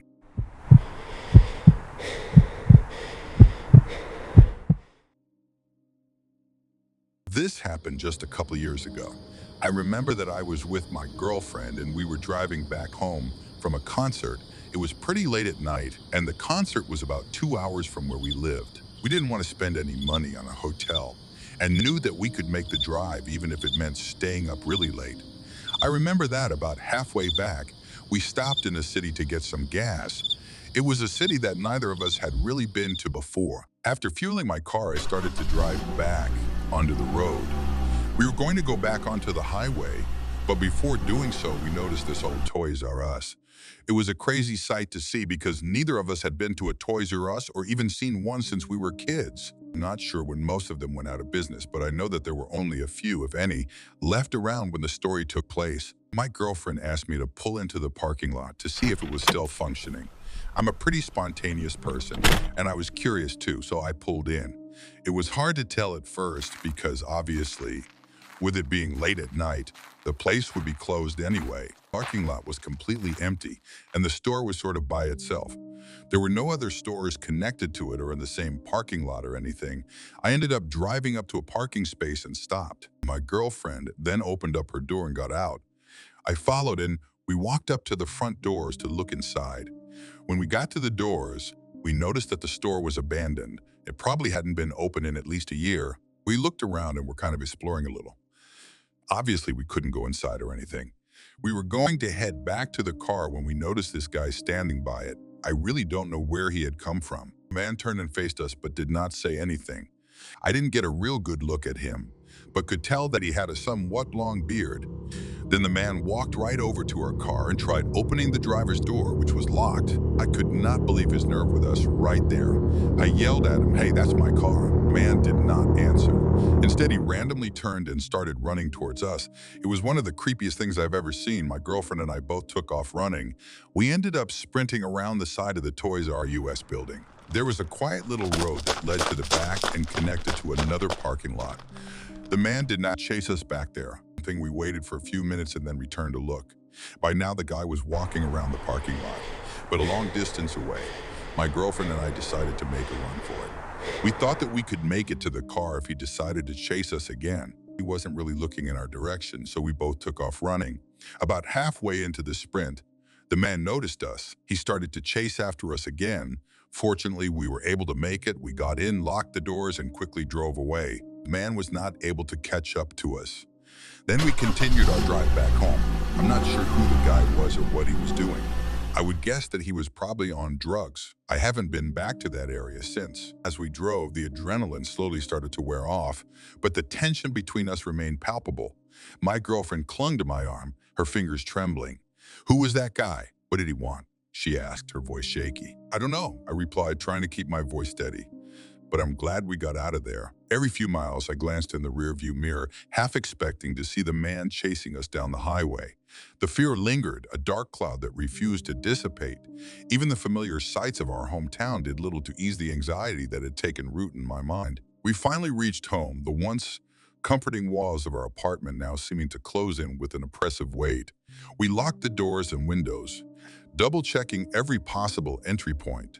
The night had cast a long shadow over our sense of security. In the following days, the memory of that encounter haunted us. Every time I closed my eyes, I saw the man's face, his wild eyes burning into mine. My girlfriend had nightmares, waking up in a cold sweat, her screams echoing in the darkness. We talked about it often, trying to make sense of what had happened. Who was that man? What was he doing in that abandoned parking lot in the middle of the night? And why had he tried to get into our car? The questions gnawed at us, their answers forever out of reach. Months passed, and while the immediate terror faded, the encounter left a lasting impact. We became more cautious, less willing to take spontaneous detours on late-night drives. The thrill of adventure had been tainted by the memory of that man and the sense of vulnerability we felt that night. Our late-night drives were no longer carefree. Every dark road and deserted building now held a potential threat. Whenever we drive past an old abandoned building, I can't help but feel a chill run down my spine. The memory of that night is never far from my mind, a constant reminder of the fragility of safety and the lurking dangers that can appear when least expected. My girlfriend and I often talk about that night, recounting every detail, trying to make sense of what happened. But no matter how many times we revisit it, the fear remains as fresh and raw as it was that night. In the end, the encounter at the abandoned Toys R Us taught us a valuable lesson about curiosity and caution. It showed us that not everything from our past is meant to be revisited, and that some mysteries are better left unsolved. The old store may have been a relic of happier times, but on that night, It became a place of fear and danger, forever changing the way we see the world around us. And so as we continue our lives, we carry with us the memory of that night, a story to tell, but also a cautionary tale. It's a reminder that sometimes the past can come back to haunt us in the most unexpected ways, and that the real monsters are often hidden in the most ordinary places. A few weeks after the incident, my girlfriend and I decided to visit a local library. We had been doing some research online trying to uncover any information about the man we encountered, but we hadn't found anything conclusive. The library seemed like a good place to look through old newspapers and archives, hoping to find some mention of strange occurrences in the area where the abandoned Toys R Us was located. We spent hours sifting through microfilm and old articles, our eyes growing tired from the constant scrolling and squinting at the faded print. Just as we were about to give up, my girlfriend found an article that caught her attention, from a local newspaper, dated a few years before our encounter. The article detailed a series of break-ins and suspicious activities reported around the same area where the Toys R Us was located. Several witnesses had described a man with a long beard, acting erratically and attempting to enter their homes and vehicles. The police had investigated, but they were never able to catch the man. The reports had eventually stopped, and the case went cold. Reading the article sent a chill down my spine. It seemed likely that the man we encountered was the same person described in the reports. The thought of him still being out there, wandering the streets and potentially targeting other unsuspecting people, filled me with a sense of dread. We shared the article with the police, hoping it might help them reopen the investigation. They took our statements and promised to look into it, but we never heard any follow-up. The uncertainty of the situation left us feeling uneasy, but at least we had done our part to raise awareness. In the months that followed, we tried to move on with our lives. We focused on our work, spent time with friends and family, and tried to put the incident behind us. But every now and then, something would trigger the memory, and the fear would come rushing back. A dark alley, an abandoned building, or even a stranger's glance could set off a wave of anxiety. Just one evening, as we were watching TV, my girlfriend turned to me and said, "Do you ever think about going back there, to the Toys R Us?" That thing yours always out. I shook my head. "No, I don't think I could. Just the thought of it makes me feel sick." She nodded, understanding. Me too. But sometimes I wonder, what if we missed something? What if there are answers there that we didn't find? Her words lingered in my mind, and over the next few days, I found myself considering the possibility. The idea of going back terrified me, but a part of me was curious. I wanted closure, to face the fear head-on and find out what really happened that night. After much deliberation, we decided to make the trip. We planned it carefully, choosing a time during the day when we felt it would be safer. As we drove towards the city, the familiar landmarks and roads brought back a flood of memories. My heart pounded in my chest as we approached the old Toys R Us. The store looked just as abandoned and eerie as it had that night.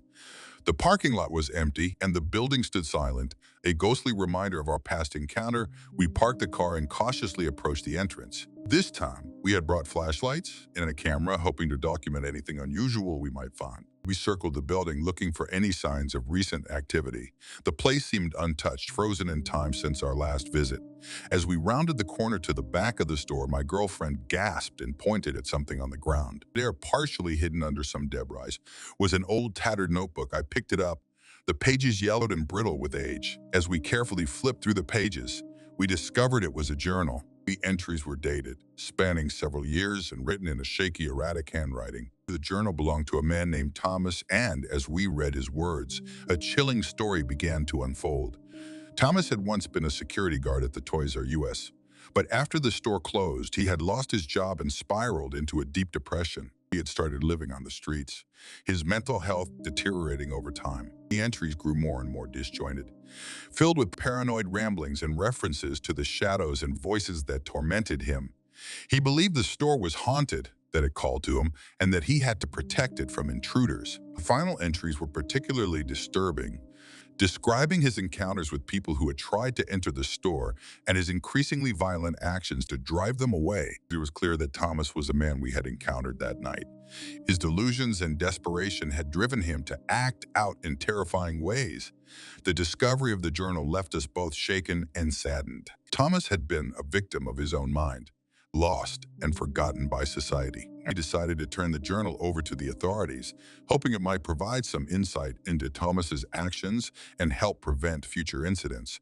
The police were grateful for the information, and they assured us they would investigate further. As we drove back home, a sense of closure began to settle in. We had faced our fear and uncovered the truth behind that night. While the memory would always haunt us, we felt a renewed sense of determination to move forward and cherish the safety and stability of our lives. The encounter at the abandoned Toys R Us taught us valuable lessons about compassion and understanding. It reminded us that behind every frightening encounter, there might be a story of suffering and struggle. We vowed to be more empathetic and aware of the people around us, knowing that sometimes a kind word or gesture could make all the difference. And so as we continued our lives, we carried with us the memory of that night, a story to tell, but also a lesson learned. It's a reminder that sometimes the past can come back to haunt us in the most unexpected ways, and that the real monsters are often hidden in the most ordinary places.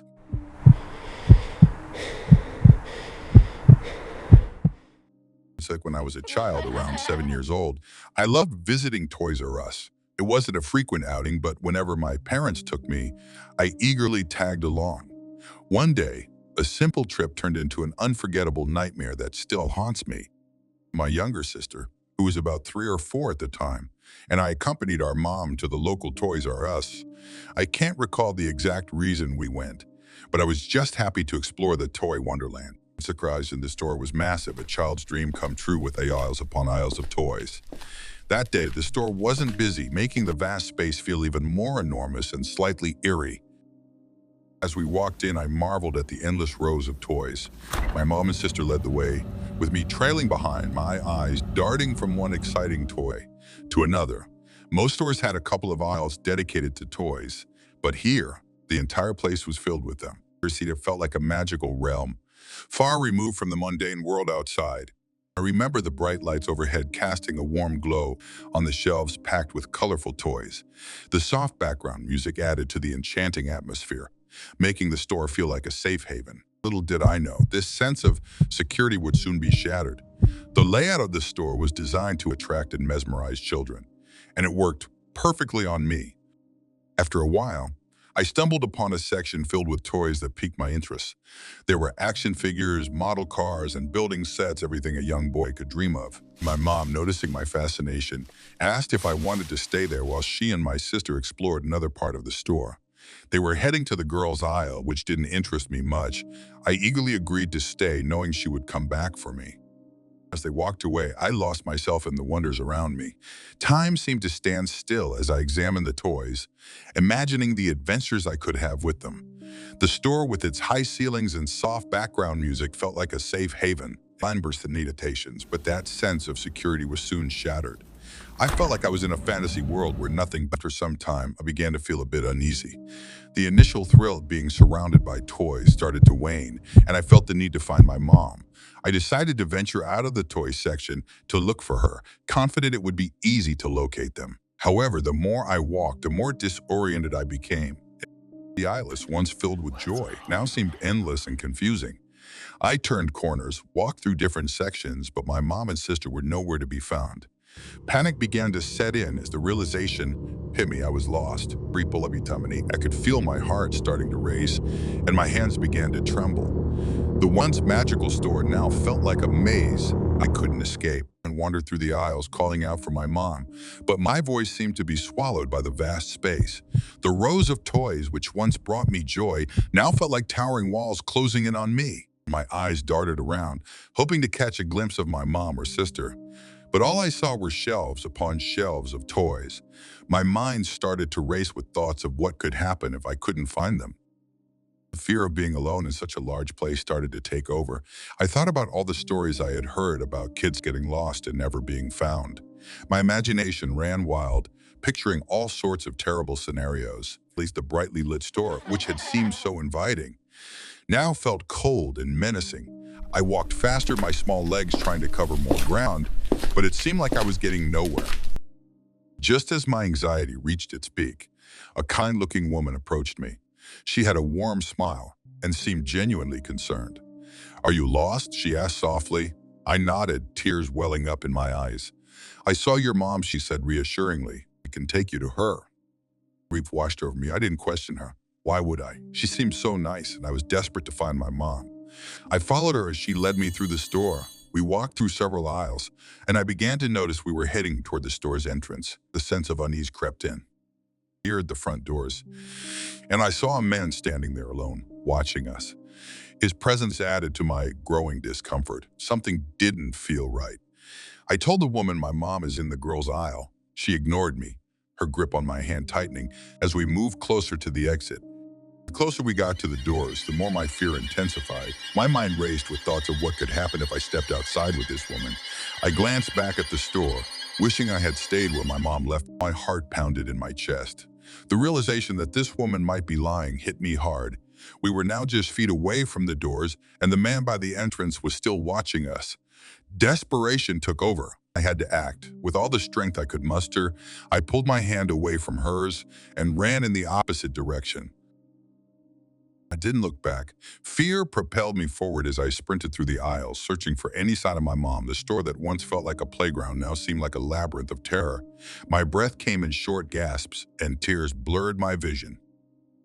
I ran as fast as my little legs could carry me, weaving through the aisles, trying to put as much distance as possible between myself and the woman. My mind was a blur of fear and confusion. I kept looking over my shoulder, expecting to see her chasing after me, but she never did. Finally, I saw the familiar pink of the girls' aisle. My heart soared with hope. I rushed over, and to my immense relief, found my mom and sister. I ran to her, hugging her tightly, unable to hold back my tears. She looked at me, confused and worried, but I couldn't explain. All I knew was that I was safe. I clung to my mom, my tears soaking her shirt.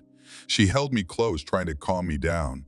My sister, oblivious to the danger I had just escaped, played with a doll nearby.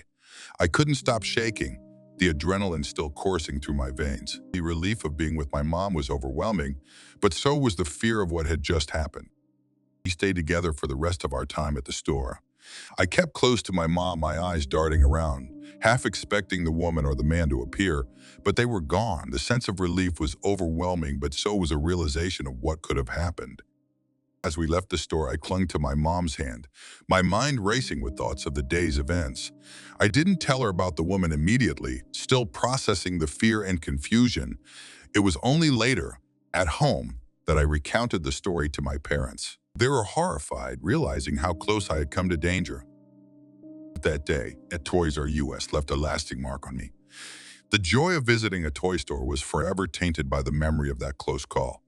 Even now as an adult, the thought of it sends chills down my spine. Per se, it serves as a stark reminder of how quickly a seemingly safe place can turn into a nightmare.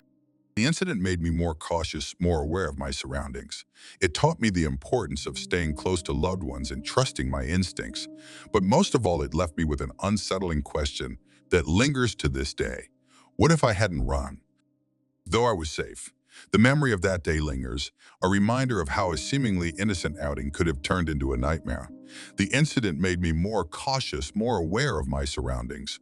It taught me the importance of staying close to loved ones and trusting my instincts. But most of all, it left me with an unsettling question that lingers to this day. What if I hadn't run? Even now, years later, the thought of that day sends chills down my spine. I often wonder what could have happened if I hadn't trusted my instincts. The world is full of dangers, often hidden behind friendly faces. This experience taught me a valuable lesson about trust and the importance of staying vigilant. I still visit toy stores from time to time, but the joy I once felt has been replaced by a sense of caution. I watch children running around carefree and happy, and I hope they never have to experience the fear I did. My own children will never be out of my sight in such places. A promise I made to myself. The memory of that woman and the man by the door still haunts me. Who were they? What were their intentions? These questions remain unanswered, adding to the lingering fear. I often replay the events in my mind, thinking of all the ways it could have gone wrong. It's a sobering reminder of how quickly a fun outing can turn into a nightmare.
It was a night like any other, or so I thought. 20 years ago, my daughter was just 5 years old, eagerly anticipating her sixth birthday. Little did I know, the simple act of shopping would turn into a nightmare. I'm a mother living in a quiet suburban neighborhood. That night, I left home to do some shopping, intending to get groceries and a birthday present for my daughter. She stayed home with my husband. I arrived at Toys R Us. The store was eerily quiet, almost closing time. I knew what I wanted to get, but found myself wandering through the aisles, looking for an extra special gift. As I walked through the store, the fluorescent lights flickered slightly, casting long, unsettling shadows on the floor. The aisles were deserted, amplifying the echo of my footsteps.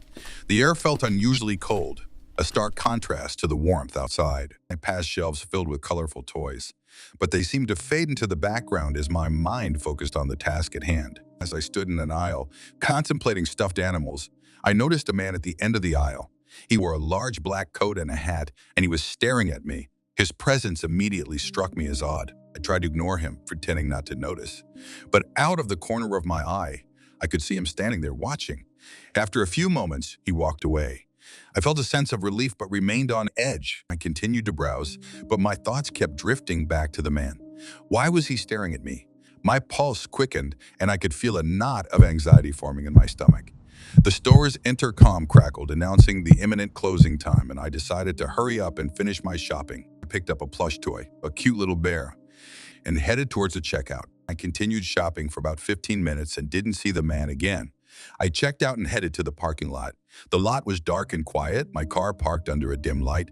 As I approached my vehicle, I noticed a dark gray SUV parked unnecessarily close to my car despite the many open spaces. A man from the store emerged from the SUV and started walking towards me. My heart raced, fear gripping me. I turned around and headed back into the store, hoping to find safety. Inside the store, I saw the man enter again. Panic surged through me. I wandered through random aisles trying to lose him, but he kept his distance, always in my line of sight. I called my husband, explaining the situation. He said he'd be there in under 10 minutes. I continued to walk around, picking up another toy to pass the time. When I went to check out again, the man was right behind me in line. I felt his presence like a shadow, oppressive and menacing. Leaving the store, I saw my husband's car parked across from mine. The man followed me outside, his footsteps echoing in the night. My husband got out of his car and started walking towards me. The man suddenly changed direction, moving to the next row of parking spaces before quickly getting into his SUV and speeding off. Relief washed over me as my husband reached me. We went home safely that night, but the encounter left me shaken. As we drove home, I couldn't help but glance over my shoulder, half expecting to see the SUV following us. The darkness outside the car windows seemed to press in on us, and every shadow took on a menacing shape. My husband held my hand, his presence comforting, but my mind was still racing. What if the man had followed us? What if he knew where we lived? Since then, I've been more cautious, always aware of my surroundings. Valp night taught me a valuable lesson about vigilance and the unseen dangers that can lurk in everyday situations. The man never approached me again. But sometimes, when I'm alone in a quiet place, I can't help but feel those eyes on me, a chilling reminder of the night stalker who almost changed my life forever. Over the years, I have recounted this story many times, each retelling a reminder of the fear that gripped me that night. My daughter, now grown, often asks about the scary man from Toys R Us, and has become a family legend, a tale of caution and the importance of always being aware of one's surroundings. The store was dimly lit, shadows casting eerie shapes on the walls. The silence was oppressive, broken only by the occasional rustle of toys. Outside, the parking lot felt vast and desolate, the darkness wrapping around me like a cloak, hiding potential threats. To say that the chill in the air seemed to seep into my bones, and the flickering lights added to the eerie atmosphere. Each step I took echoed loudly, a stark reminder of how alone I was. The aisles, once filled with cheerful toys, now seemed like corridors of unease, each turn potentially revealing the man who had unsettled me. My mind raced with what-ifs and worst-case scenarios. Every creak and footstep amplified my fear. The feeling of being watched, hunted, was overwhelming, pushing me to the brink of panic. My thoughts were a jumbled mess of fear and determination, driven by the need to protect myself and return to my family safely. As I walked through the store, I couldn't shake the feeling of dread that clung to me. My heart pounded in my chest and my hands trembled as I tried to appear calm. The man's gaze felt like a physical weight, bearing down on me and making it hard to breathe. The fear was unlike anything I'd ever experienced, primal and consuming. The experience made me question my sense of security and the illusion of safety in familiar places. It was a stark reminder of the fragility of normalcy and the ever-present threat that can shatter it in an instant. At night, I realized how vulnerable we are, even in places we consider safe. The encounter forced me to reevaluate my sense of security and the measures I took to protect myself and my family. It was a sobering reminder that danger can lurk anywhere and vigilance is crucial. Man's sudden appearances and disappearances felt almost supernatural, like a shadow that moved with intent and malice. The encounter seemed surreal, a nightmare unfolding in a mundane setting. The way he seemed to materialize out of nowhere, his eerie silence, and the menacing way he watched me all added to the surreal nature of the experience. It was as if I had stepped into a different reality, one where danger was a constant companion. A brief conversation with my husband on the phone revealed my fear and desperation. His calm and quick response was my lifeline. The man's silent, persistent presence was a stark contrast, embodying my isolation and vulnerability. My husband's voice was a beacon of hope, cutting through the fear that threatened to overwhelm me. His reassurance gave me the strength to keep moving, to find a way to stay safe until he arrived. In contrast, the man's silent pursuit amplified my isolation, making me feel like prey being stalked. Married. Why was the man following me? What were his intentions? These questions lingered unanswered, adding to the unease. The encounter ended, but the mystery remained, a haunting presence in the back of my mind. Despite the relief of escaping unharmed, the unanswered questions jawed at me. I often wondered what would have happened if my husband hadn't arrived when he did. The ambiguity of the man's intentions left a lingering sense of dread, a reminder that not all threats are easily understood or confronted. The moment I saw the man in the parking lot, and later, following me inside the store, were peak moments of terror. My heart pounded, adrenaline surged, and every sense was heightened, focusing on survival. Seeing him emerge from the USWCB, knowing he had followed me from the store, was a moment of sheer panic. The realization that I was being hunted, that my safety was at risk, triggered a fight or flight response. Each step he took towards me felt like a countdown to something terrible. The fear being followed of an unseen threat is a primal one. My experience resonates with anyone who has felt vulnerable or watched, tapping into deep-seated fears and the instinct to protect oneself and loved ones. The story serves as a stark reminder of the dangers that can lurk in everyday situations. It underscores the importance of being vigilant and prepared, of trusting one's instincts when something feels off. The fear I felt that night is something many can relate to, making the story resonate on a deeply personal level. After that night, I took steps to ensure my safety and that of my family. I began carrying pepper spray and made a habit of being more aware of my surroundings. The experience left an indelible mark on me, a reminder of the unpredictability of life and the importance of being prepared for the unexpected. Even now, years later, I sometimes find myself looking over my shoulder, a residual habit from that night. The fear and the lessons learned have become a part of who I am, shaping my actions and my outlook on safety. It's a story I share with others, hoping to instill the same sense of vigilance and awareness that saved me that night. The memory of that night serves as a constant reminder of the fragility of our perceived safety. It's a story that has stayed with me, a tale of caution and awareness, and while the man never reappeared, the impact of his silent menace lingers, a haunting echo of a night that could have ended very differently.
you.